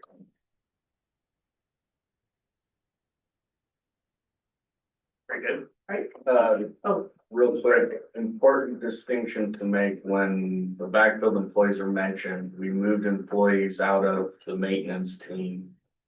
Into the ISC grant team that are solely dedicated on the drain portion of it and the dam portion of that. And so they are full-time employees under that grant funding and we need to backfill their positions, just so the board's aware of that. but they are, I'm sorry, they are included in that number too. And I will be, providing you guys an update relatively soon on all the work that's being performed on the ISC project by project basis, and so you guys will be getting that. Would you like those numbers separated, Joanne? No. To show, no, okay, all right. Great. Is that your report? Yeah, Okay. unless you guys have any other questions on it. We're closed Monday. Don't come. President's Day. Are you gonna do the recognition of people that have worked here for many Oh, years? yeah, sorry about that. So we don't have any actual like 5-10 year recognitions, but down here centrally, Eric Flores has been here 2 years this month. Up north, in the maintenance, we have Jeff Castillo, he's been here 21 years. Alex Montes, 2 years, and Jesus Villa has been here 2 years also. And Santiago has been here 6 years. He's the one that's retiring at the end of the month. Very good. Thank you. Thank you for all of your service, everyone on this list, especially Mr. Jeffrey Castillo, 21 years is a very, very long time. And it might be a little bit more because he left, started, left, and then came back, so. We have a few of those. Anything else? Very good. Questions? Thank you. Thank you. Next item on the agenda is engineering and maintenance. Rubio. Morning, everybody. On the engineering and maintenance side, we have. This past month, we did more LiDAR flights, we're sharpening our skills there, getting calculations of sediment from the dams. Successfully flew over the Butte Dam and dike area. A lot of work going on there, so they're moving pretty quickly. LiDAR went great. We have some right-of-way easement, heavy surveying going on at the Rhodey Dam. That's gonna be one of the next dams that we move into. So we're heavy out there as well. We had a kickoff meeting for Freese and Nichols on, performing dam SLRAs, which are screening level risk assessments to help us classify which dams are higher priorities, as far as risk. Survey work at the California project is underway. We're on task there. In the engineering team, we added a new design technician. That's Willie Herrera. He was one of the ditch riders and we moved him in, so we're training him to become one of our head designers as well as survey party chief. As one of our surveyors, the current survey party chief is going to retire here at the end of the year. So we're getting him in place and he's learning quickly with our new equipment and he's a great addition to our team, for sure. Our GIS department has developed a drain cleaning map as one of our reporting tools for the ISC program. And that's getting information from all of our cleaning crews weekly, and we're updating the GIS map, so it gives you essentially in real time where we're at, the progress that's happening, where we're doing the cleaning. So that's available. Las Cruces project is currently underway. We're on task for wrapping up here within the next 2-3 weeks. The Nordstrom Array project, which is the overshot up in Array, is on its last pour, which is today. The Luna project is wrapping up as well. And we are currently working on multiple submissions for IRA funding. So we'll be getting those out here by the end of the month. And hopefully we'll get some new funds coming. Don't call. Any questions? Questions from the board? Thank you, Rubio.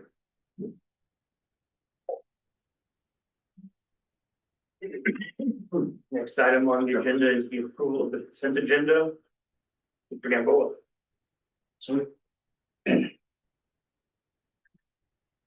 Okay, so we have 4 total licenses. I don't know where it's appropriate, Mr. President. I had a request to pull 2 from the consent agenda. Let's get them out of the way. Mr. President, I asked to pull from the consent agenda license 2026 L-002 for Gene and Sherry Love and license 2026 L-005 for David Bingham. Thank you. Mr. Gamboa. Okay. So the 2 remaining licenses that need to be reviewed and approved will be Jessica Williams, that's license number 2026 L-003, and that's a renewal to operate and maintain the existing vehicle culvert crossing the Shaler Drain.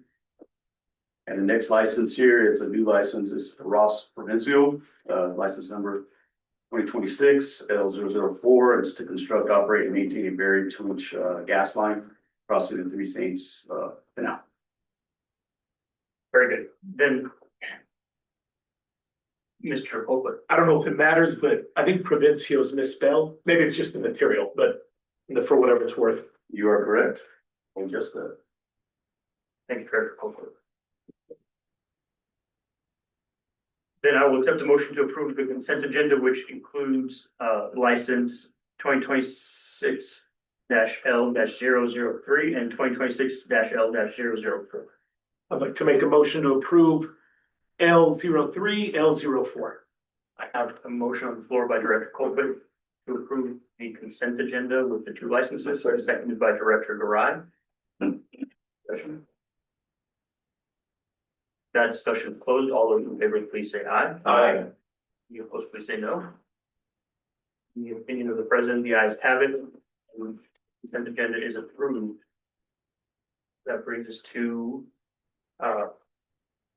license 2026-L-002 for Gene and Sherry Love. Mr. President, I'd like to open just with a motion to approve 2026-L-002. The license and encroachment agreement to Gene and Sherry Love.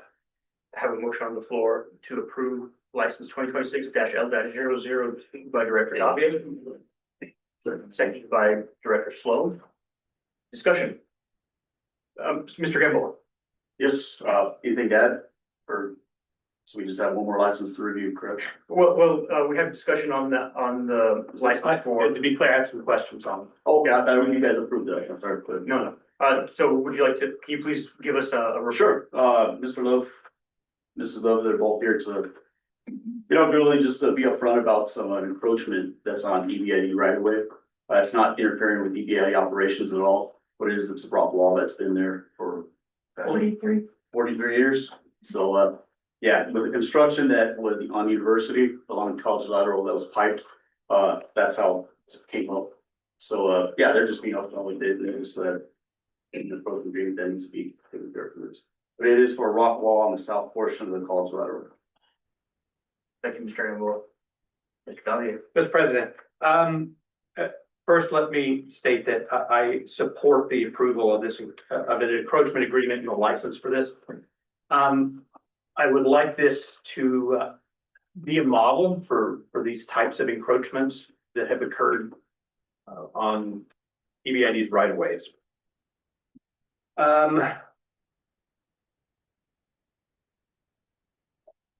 My first question, I didn't find the actual license application. Is there a license that's going along with this as well? No, so it's, there's an EBID job number. We assign a license to it, but there's no fee with that being an encroachment agreement. So in other words, there's not a term to that. Usually with a license, we go with that 10-year fee, or a 10-year term. And in this case, the encroachment agreement doesn't have that. And that's completely up to the EBID board. Thank you. Mr. President, I would like to discuss the potential of having a license associated with this. This is not a property right in perpetuity, the encroachment. My understanding is the way that we define that is through our licensing. The way that we enforce concerns about it is through our licensing.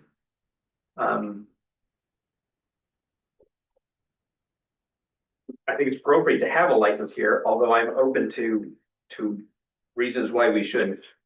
One of the big reasons I think it's important to have a license in the encroachment agreement, Article 11 says fees. Any use is subject to fees assessed by the EBID Board of Directors. That's awfully broad. I'm not interested in negotiating fees for an encroachment agreement in an open board meeting. I would much rather be setting policies so that folks know what it is they're going to be expected to pay as a usage fee, for how long they're going to be able to use it for that fee. For the board to be able to adjust these fees as necessary moving into the future, without again having to individually negotiate that with encroachments. Mr. Gamboa, if we were following our licensing policy and fee schedule, what would the fee be for this? I believe it's an 8x80. That's what it's, honestly, I'd have to measure that out, I'd have to work that out for the area. But if you're right, it's 80 by 80, or I'm sorry, 80 by 80. And I'd have to get back, Okay. back in the file. It's awfully hard for us to decide as a governing body what that fee should be in a particular agreement. So like specifically for this encroachment agreement and probably for others, I would suggest that the fees should be in accordance with our licensing policy. I had a couple things that I noted in reading the encroachment agreement. The final whereas has a comma between the word trespass and to at the end. It says, and is willing to permit the trespass to remain for a period of time. I don't think there was supposed to be a comma there. And again, the period of time I would expect to be stipulated by the license. And then in Article 3, about halfway through, it says the property owner agrees to not permit the improvements to become or constitute a hazard to the public health or safety, and to keep the improvement property maintained. I think that's supposed to say properly. If it's supposed to say property, I would want to understand what that meant. Okay. Do you know which is supposed to say, Mr. Gamboa? I don't, we can take a look at this again, this encroachment agreement's. It is an older form. It is, it's been here for a while, it's due for an update, revision possibly, and, I can talk to Dr. Lutz, or I'm sorry, Mr. Lutz here, and we can get this with. I want to note how much I appreciate the detail in the package for this. I understand what the issue is. I appreciate the report from staff that it is not creating a burden to EBID. I would like to get this resolved for the Loves. I would like to get it resolved in a way that we can do payment. And it provides proper expectations both for those with an encroachment and the members of our district and how we're going to handle, encroachments onto the right of ways. My last question has to do with property rights transfer. We often see these encroachments at the time that a property is being transferred. It appeared that this property has not been transferred in a very long time. I would like to ensure that these encroachment agreements are done in a way that allows transfers to happen in the future without things having to come back to the board for us to do some emergency thing to assist either a member or the public at large to seek a remedy from us for a sale to complete. Mr. President, I'd be interested in Mr. Lutz's comments. And I would just say, one aspect of that that's already taken care of in the agreement form is section 8, where it does bind heirs assigned and successors. So it doesn't have, for example, a non-assignability provision. So if the Loves came about to where they wanted to sell their property, this agreement, title company would see it, would likely flag it and just let the new property owner know that they are subject to the license agreement or encroachment agreement, I should say. Thank you, Mr. Lutz. Thank you. Those are the items I have. I anticipate I'm going to move to postpone, but I don't want to do that before there's additional discussion from the board, Mr. President. Thank you, Mr. Collier. My concern with granting an encroachment agreement, would this be in perpetuity? It does not have what I would believe to be a set term. So the idea of the encroachment agreement from the district standpoint, and I think just historically would be having this agreement, basically gives the property owners the comfort that, we're not going to come and just file an injunction against them just out of the blue. On the other hand, the district is protected from someone saying after 10 years, we own what was otherwise the district property under an adverse possession theory, just dropping into a little bit of legal speak there. So that's the benefit of having the encroachment agreement. I do like the discussion, Director Davier, Vice President Davier saying we might want to look at getting this into more of the license area because those do have set terms and define the legal rights of the parties more formally within the structure of what everyone else has to file so that people aren't singled out. But I do support the use of this agreement when something like this comes up, certainly as a temporary measure. So, yeah, so my concern with encroachment is that if another party were to want to use EBID property, install whatever they want to install, and then later on come back and ask for an encroachment agreement rather than a license, like they should have initially. That doesn't apply in this case, but like for other uses, I could see that this could apply. Where I remember a couple of years ago, a sewage company put a pipe into our property that was not supposed to be there. And I suppose that they could ask for an encroachment agreement rather than a license, and I would rather have them ask for a license. Preferably initially before they do the work. So I am in accordance with Director Davier in that I believe that we should do this via a license. Additional discussion. I had Director Glacial. Yeah, I share the same concern you do. What's the term of this? I mean, because we didn't have, although I support this, I want to find that term. However we go about it, I want to find that term. Director Colquitt. It's the left of the property owner, when they own the property, that's the encroachment agreement. And when they decide to sell, that name and all that would be transferred, we would actually have a new encroachment agreement for the buyer. That's not what I understood from what Mr. Root said. I understood that the encroachment agreement survived the transfer of property.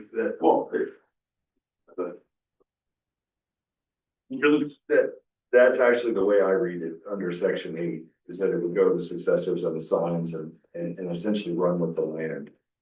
But, again, to be fair to Mr. Gumbo, he didn't draft the form of it. I think we had one last year that we got it in December. Yeah, and that was the first time I had come across it. So I think the term is fairly defined. And why looking at it as a license is a good next step. Thank you, Mr. Director Colquitt. Would this be appropriate to pursue it with like a right to use? License permits, I suppose that's a license, right? That's what we're considering, right? just approach it like crossings, things like that, a limited time. I don't know if it's 5 years now, but I think it's 10 years. Is it 10? Okay, 10 at a time. Mr. Smith. So, thank you, Mr. President.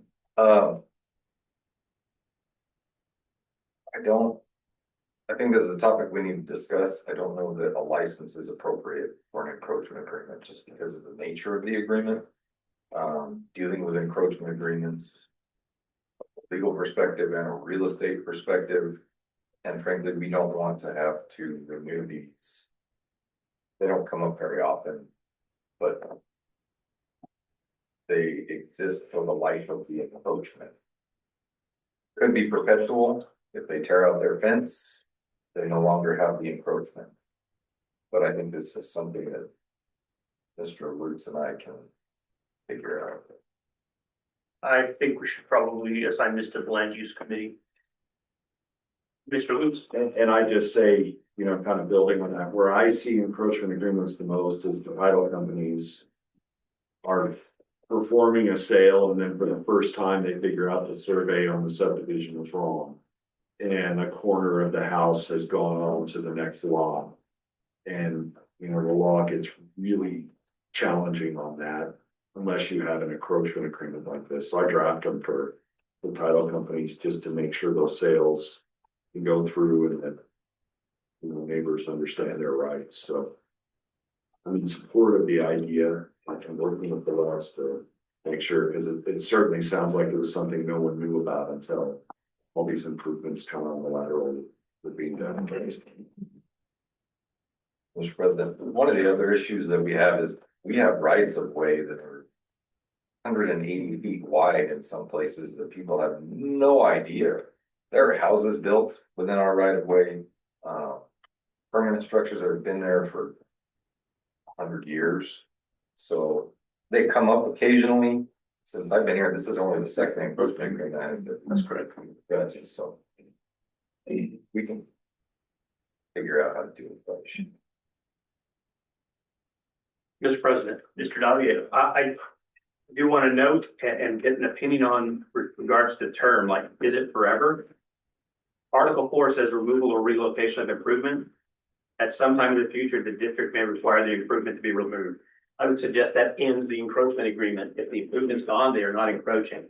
And so the district retains the ability to effectively terminate the encroachment agreement by demanding that the encroachment be removed. That said, I'm open to the idea that licenses aren't the way to handle this. We need some way to assess a fee for the use of our right of way. Because we're not selling it. Hard to sort out what a one-time fee would be, but maybe that's the approach as opposed to a license, just to somehow denote how we will assess a fee for this. Can I speak? I yield, Mr. President. Mr. Lowe. Thank you, Mr. President. My whole desire is to purchase this piece of property. And I went through Scott and he said, well, the rules have changed. EBID has recently changed their rules that they can sell property, maybe under the right circumstances. And so he said, but the first step is you have to get an encroachment agreement, and then you can go on and try and purchase the property. Maybe we could not have to do all of this encroachment if you consider selling me that piece of property. And that's my desire, because I want to protect my heirs. He just said that the mortgage company or the bank loaning, and we tried that one time 26 years ago to sell the property, and the bank refused to loan money on it because the survey wasn't proper. And so that's what is bringing this all to a head. So I didn't want an encroachment agreement, and there's stuff in here I'm not happy with, that you could come back sometime in the future and reclaim that piece of property and make me get rid of all the improvements, which is my rock wall, my pond, my backyard vegetation. So I don't know whether we could skip this step and consider an agreement to sell it. That's what I want. And if you could consider that instead of this, that would make me happy. Thank you for letting me. Thank you, Mr. Lowe. Okay, Mr. President, Mr. President, first I want to express my appreciation to Mr. Love for his willingness to come forward. I appreciate the position that he's taken and offered to us. I do want to state that I am not in favor of selling this because it changes our right of way from being straight to not straight. There are issues with that. I also do not want to have encroachments, whether they're intentional or inadvertent, to become a method of acquiring right of way from the district. I would like to find a way that we resolve the issues that Mr. Love has identified without selling it, but also understanding that should we need to change our facility in a way that straight right of way is necessary, that we will have to reclaim it at that time. I very much appreciate Mr. Love working with us on this for his opinions and positions. I do want to state I'm not in favor of selling. I have a question. Is that the only house in that subdivision that's encroaching? No, actually, it's the other houses, there's houses that are in line with right of way. This property that we're talking about and his neighbor are the ones where it jogs out.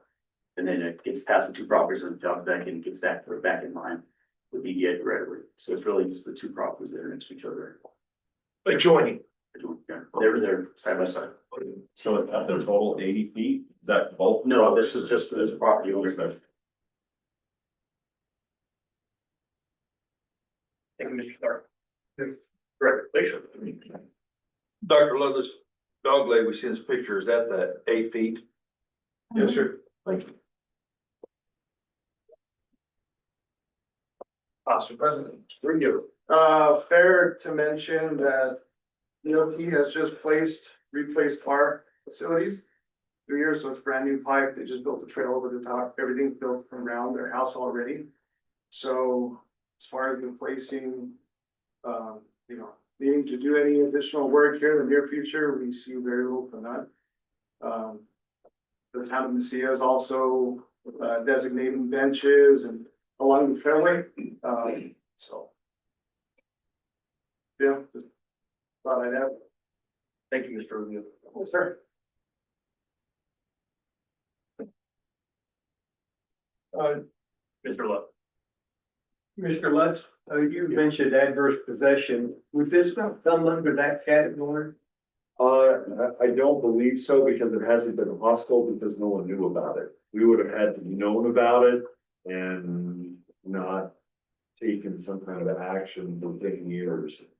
And unless I'm mistaken, I don't think the issue really arose until these most recent improvements were done, as I heard said. As far as us being aware. But, anyway, that would be my view of it. Okay, what about a quiet claim? Is that? Well, that's kind of related in terms of quiet title. I mean, if you were saying, we want to try to quiet title based on adverse possession. That would be kind of the legal mechanism to try to do that. Certainly wouldn't invite you to see this. Hopefully we can look at it and work out solutions. I appreciate it. Okay, it's, Mr. Smith. Just one quick point, you can't adversely possess property from a subdivision of the state.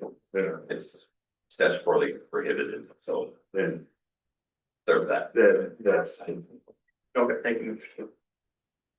Mr. President, I would like to find a solution. I'd like to find it as rapidly as possible. I don't know. Mr. President, if I may, I would like to ask the Loves if they have a timetable that is important for us to know about that is short.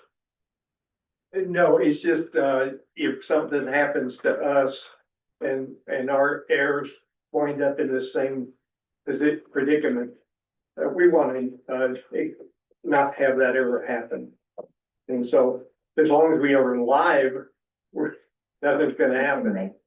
We're not gonna move anymore. We considered it 26 years ago and turned out that the bank wouldn't loan money to a potential buyer. And so I just kind of let it go until all that construction was done, and it's already finished. It's never gonna encroach on rock wall. And so it's only 80 feet by 8 feet. And if we could just survey it and say, okay, we'll purchase it at a reasonable rate per square foot, we'd be done. Thank you very much. I appreciate that. Mr. President, I too want to resolve the issue that Mr. Love has identified, where we are creating burdens for property owners to transfer their property. Ultimately, that ends up coming back to us and we're having to make a decision on a very short time frame. We have enough time here, I believe, to sort this out properly. Mr. President, I move to postpone the approval of 2026-L-002 indefinitely. The reason my motion is for indefinite is I'm assuming this will be assigned to a committee and that they will have to report back to us, at which point we can schedule it for approval. I have an amendment to the motion on the floor to postpone indefinitely the approval of 2026-L-002. Do I have a second? A second. I have a second by Director Garai. Any discussion? I don't know that that's debatable. Is that debatable? It is. Thank you. Thank you. Was just looking that up. Thank you, Mr. Lutz. Mr. President, I would ask that that we try to get a committee report back to the next board meeting. That we keep the Loves informed of our progress on this with the, with the hopeful expectation that at the April board meeting, we could have the encroachment agreement and or a license in front of us ready to approve. Thank you, Mr. Gaudier. Any other comment? I agree with Mr. Davier. I would like to get this resolved quickly. Thank you very much for attending today, Mr. and Mrs. Lowe. Thank you. We will keep you informed and we will try to get this resolved expeditiously. All right, thank you so much. So with that, Mr. Davier. No, With that discussion is closed. Oh, Mr. Lutz. Can I potentially ask one question of the Loves? Yes. Would that be, Mr. Gamboa had mentioned your neighbor may actually have the same rock wall. Do you know who they are by chance or? Yeah. It's when. Mr. President, I would ask they not be named in Not be named, that's fine. I'm just wondering if we want to proactively approach them too, if they have the exact same issue. Without naming them, sorry. I think we should work through the procedure that we want to take when it comes to encroachments, and then afterwards we can approach many people that are encroaching on our property with the solution that we found. Sounds good. Thank you. Thank you, Mr. Roots. Any further discussion? If that discussion is closed, all those in favor of the amendment, please, quick question. So, Mr. President, I don't think it's an amendment. It is a motion of precedence, which will replace the motion to approve. So so we're voting on the amendment, then we have to vote, explain to me, Mr. You're just voting on the postponement of the entire issue. Okay. Then, all those in favor of postponement of 2026-L-002, please say aye. Aye. Any opposed, please say no. It is the opinion of the president and the ayes have it, and the motion carries. 2026-L-002 will be indefinitely postponed. Thank you, Mr. and Mrs. Love. Thank you. Keep you informed. Thanks.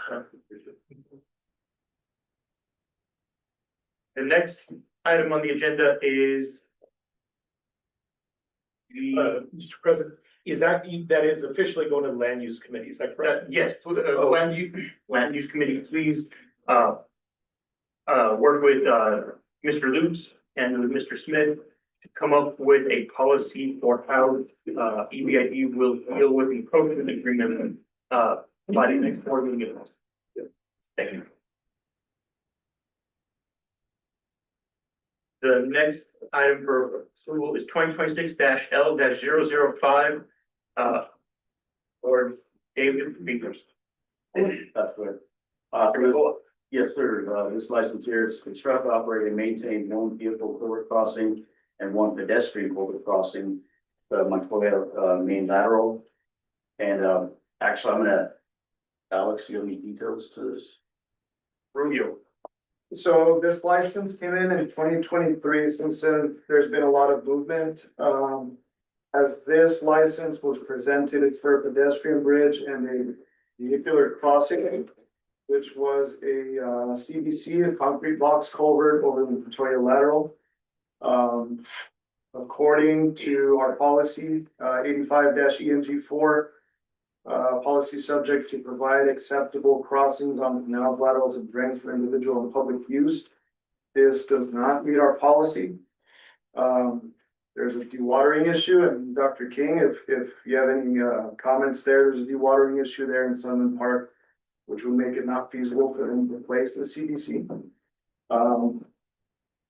This was tabled back in 2023. There was talks of selling the lateral, there was talks of rerouting. And ultimately, to my understanding, the community shut it down or it against the development there. So this here is just a movement on this open license to deny, essentially close it out. Very good. Thank you. Mr. Director Oakwood. Why do they want these crossings? What did they mention for what? So they wanted to build an entertainment district, it was right, restaurants, bars, dispensary, build a hotel. And they wanted that for vehicular crossing as well as pedestrian crossing to get from the parking lot to the plaza.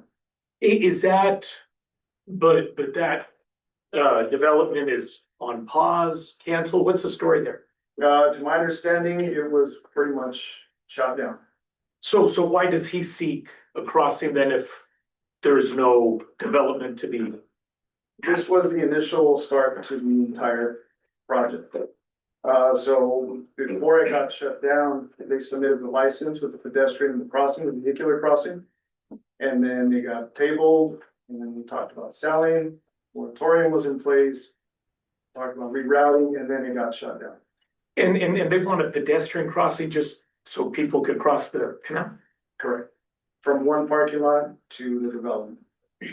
So this person did not bring it up again. It has been postponed for 3 years now, and we are trying to close it out. Okay. Essentially, it's an open license, then every other resolution. Dr. King? Yeah, this is obviously been a while, and I've slept since then, but it's a very unique place in that it has such high groundwater. It's also mostly in Texas. It's right at the state line there, and correct me if I'm wrong, Alex, but I believe it is owned. The crossing site would be owned by EP1, but it's maintained by EBID. Have I got that right? Vice versa, maintained by EP1 and owned by EBID. Okay, other way around. We'd also made, I think some very constructive suggestions, like putting in, particularly putting in precast bridge decks, which make construction a whole lot easier. But again, haven't heard anything for years now. Thank you, Dr. King. Are there any further questions from the board? Do I have a motion? Mr. President, be clear, I do not support this permit. I move to approve license 2026-L-005. I have a motion to approve license 2026-L-005. Mr. President, if I may. I think I need to get a second before I open up the discussion. Do I have a second? To be clear, we can deny a permit when it's the motion is to approve. That is the more clear way to do it. I second. Okay, I have a second from Director Garai. Mr. President. We're open for discussion. Director Dodd. Mr. President, for all the reasons listed in the presentation, I do not support approval of this. I intend to vote no. Thank you, Mr. President. Thank you, Mr. Dodd. Any further discussion from the board? Okay, just to be clear, the motion is to approve. If the board does not want to approve, do not vote yes. Okay, discussion is closed. All those in favor of approving 2026-L-005, please say aye. All those opposed, please say no. No. Okay, in the opinion of the president, the noes have it, and 2026-L-005 is not approved. Mr. President, was there a vote in favor of approving the license? Do we, Mr. Luke, do we want to go through one by one to? Well, I think Director Ludwig was confused about, was it your intention to vote against the, okay, so I believe I voted no. Okay. Mr. President. Thank you. Just for the minutes. It's clear to me now. Does that work for you? Or? Okay, yep, so the way to definitively vote down a resolution is to have a motion to approve it and then vote no on it. Because if you set forth a motion to not approve it, then it leaves ambiguity for in certain outcomes. Is that right, Mr. Roots? Yes. Especially when you have I'm sorry, Mr. President, President. especially when you have a motion to not approve and it fails, what does that mean?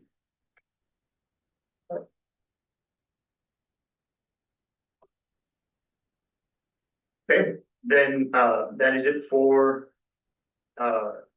permits. Thank you, Mr. Rubio.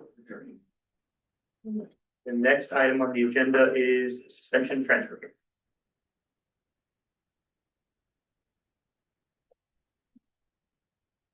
Before we get started, Mr. President, I actually had a question on procedure. We have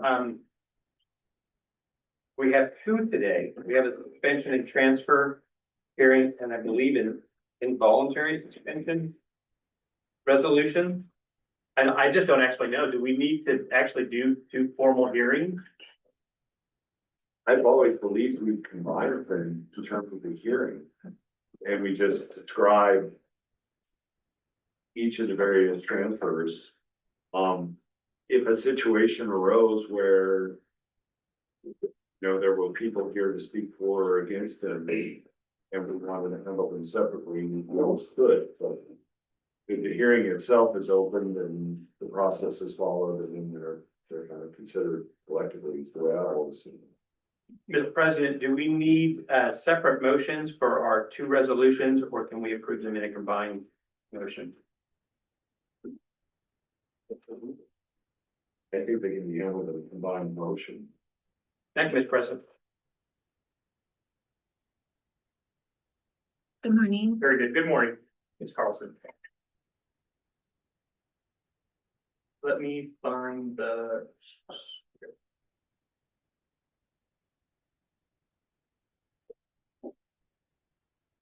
Script in here. I didn't remember seeing it. I'm not sure. I am going to need that script. Let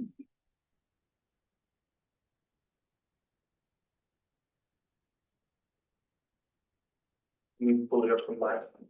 Sorry.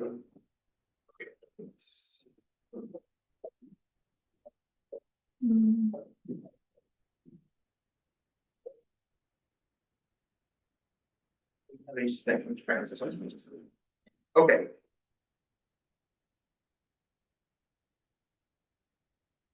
Do we have, that is it. Okay. That's a script. Okay.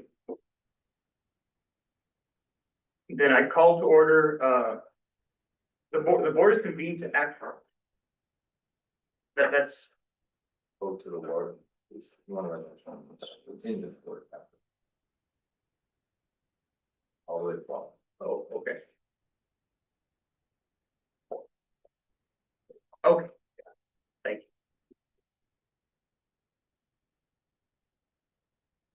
Okay, the board is convened to act upon applications by landowners in the district. Do I need to call to order somehow? I called to order the board sitting to hear suspensions and suspension and transfer applications for resolution 2026-SMT-02 on February 11th, 2026.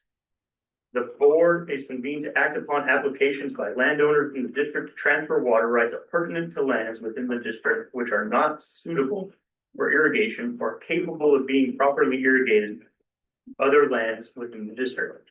These applications are filed under section 73-13-4 of the New Mexico statute.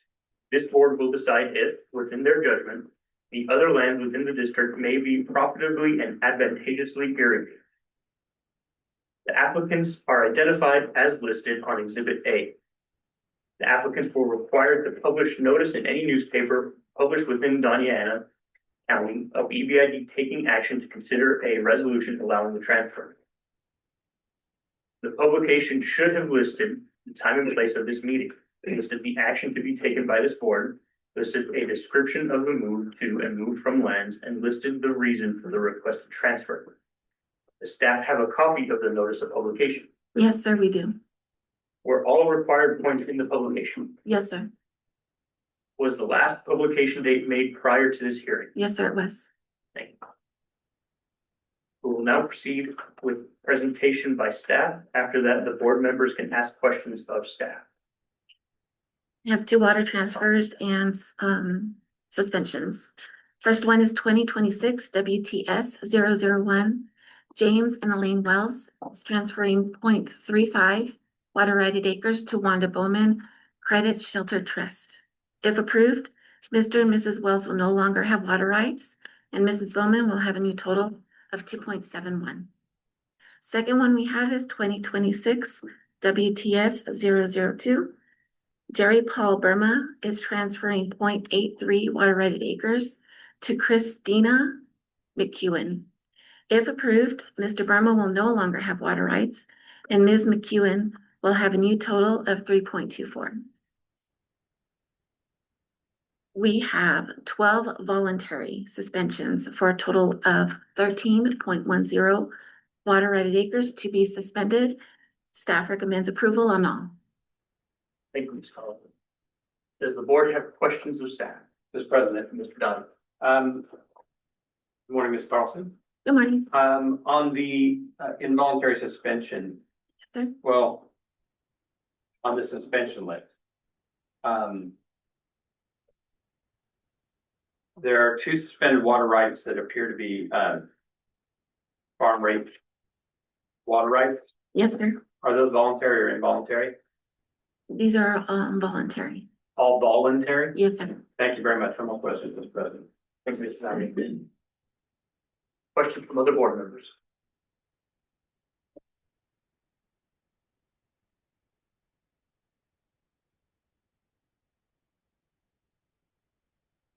At this point in time, the board will take evidence and testimony from the applicants or their representatives or any person who are here any person or persons who are here to protest the application. Is there anybody here to protest the application? Or any evidence or testimony? Anything online?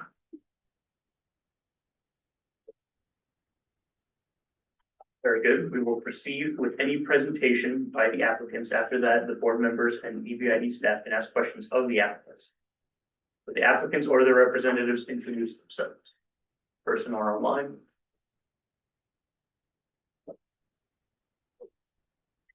Are there any protestants who wish to speak? If so, please identify yourselves for the record.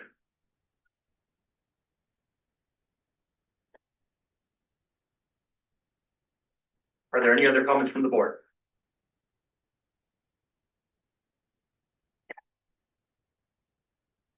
Chair will now entertain a motion to have a resolution to approve or disapprove the applications. Mr. President, Xavier. Mr. President, I move approval of resolutions 2026-SNP 02A and resolution 2026-SNP 02B. I have a motion on the floor to approve resolution 2026-SNT 02A and resolution 2026-SNT 02B. Second. I have a second by, the motion was made by Director Davier, second by Director Colquitt. Any further discussion? With that discussion is closed, all those in favor, please say aye. Aye. Any opposed, please say no. It is the opinion of the president that the ayes have it and the motion carries.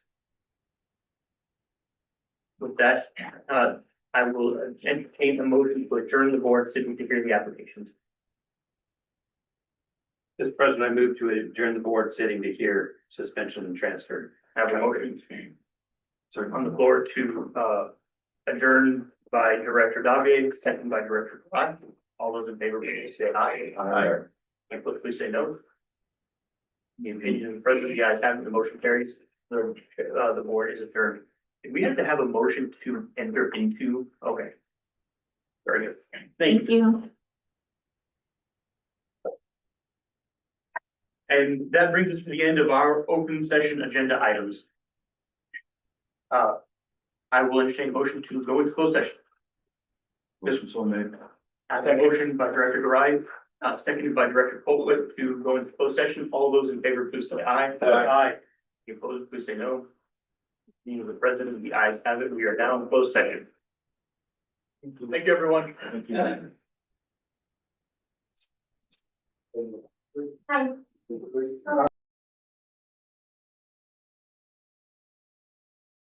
Closed session. I have a motion on the floor to come out of closed session, seconded by Director Doggett, seconded by Director Colquitt. All those in favor, please say aye. Aye. No. We are in open session. I will note for the record that nothing has been discussed in closed session. Mr. President, I believe we missed a statement regarding the appealability of our decision in the suspension and transfer hearings.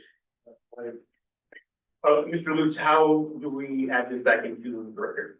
I think you would just indicate that you're going back. You're going back into the suspension and transfer hearing and calling it back into session. To make final statements as to the resolutions. Very good. Then I call to order the board sitting to hear suspension and transfer applications. Is that sufficient? Yeah. Okay. That's sufficient. I will note that a further statement was read out. So the chair will now entertain a motion. We already did that, right? Yes. So I will ask that the resolutions be formalized as called for by section 73-13-5 of the New Mexico statutes, and that the secretary of the board immediately certify and file with the state engineer a true copy of the resolution and action of the board. There are any protestants who disagree with the action of the board, you may appeal this decision directly to the district court as provided under section 73-13-4 of the New Mexico statutes. Chair will now entertain a motion to adjourn the board sitting to hear the applications. I make a motion to adjourn the board. Motion on the floor by Director Colquitt. To adjourn the board, seconded by Director Davian. I'll note that just to adjourn the board sitting for Suspension. suspension and transfer. Thank you. All those in, any discussion? That discussion is closed. All those in favor, please say aye. Aye. Any opposed, please say no. In the opinion of the president, the ayes have it, and the board sitting to hear suspension and transfers is adjourned. Mr. President, Open session. Mr. President, I move to go into closed session and discuss the agenda closed session items and item 20 of the agenda. Mr. Oh, I'm sorry. I withdraw. I yield. Thank you. Mr. President, we had one other item in speaking to Ms. Crawford. And this may just be out of abundance of caution, but I don't think either of us had notes that the MOU with the Caballo Soil and Water Conservation District vote actually happened on the motion. Is that fair to say? Or? Yes, I did not catch who made the motion or who seconded, and I don't think there was one. There was no motion. Okay, Thank you for bringing that up. yeah, thank you. Do we have a resolution number? Let me jump back up. The MOU, it was the MOU? The MOU? Yes, it was the, MOU. What's the other one?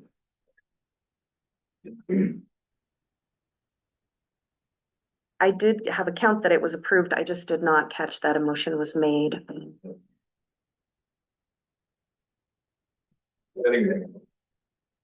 Then I will accept the motion to approve the MOU for Caballo Soil and Water Conservation District.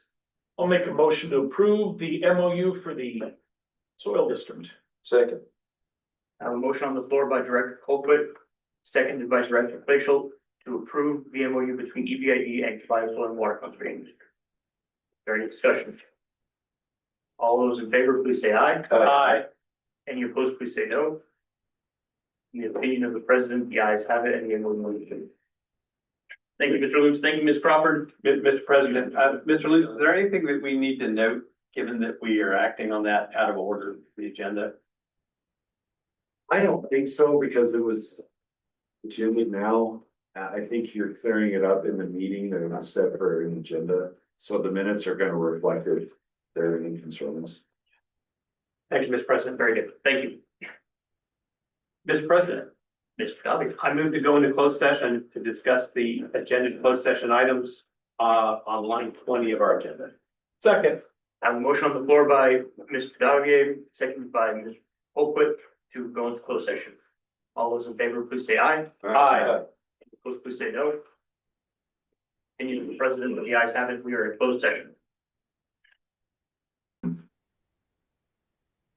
I will entertain a motion to come out of closed session. Second. I have a motion by Director Ludwig, seconded by Director Garai, to come out of closed session. All those in favor, please say aye. Aye. opposed, please say no. It's the opinion of the president that the ayes have it. We are in open session. I will note for the record that everything discussed in closed session was on the agenda and nothing was not on the agenda. Nothing discussed was not on the agenda And no actions. and no action was taken. That brings us to the end of our open session items. Does anybody have any last comments? Then with that, I will entertain a motion to adjourn. Motion so made. Second. I have a motion on the floor by Director Glacial, seconded by Director DeVry to adjourn the meeting for today. All those in favor, please say aye. Aye. Any opposed? The opinion of the president, the ayes have it. We are adjourned.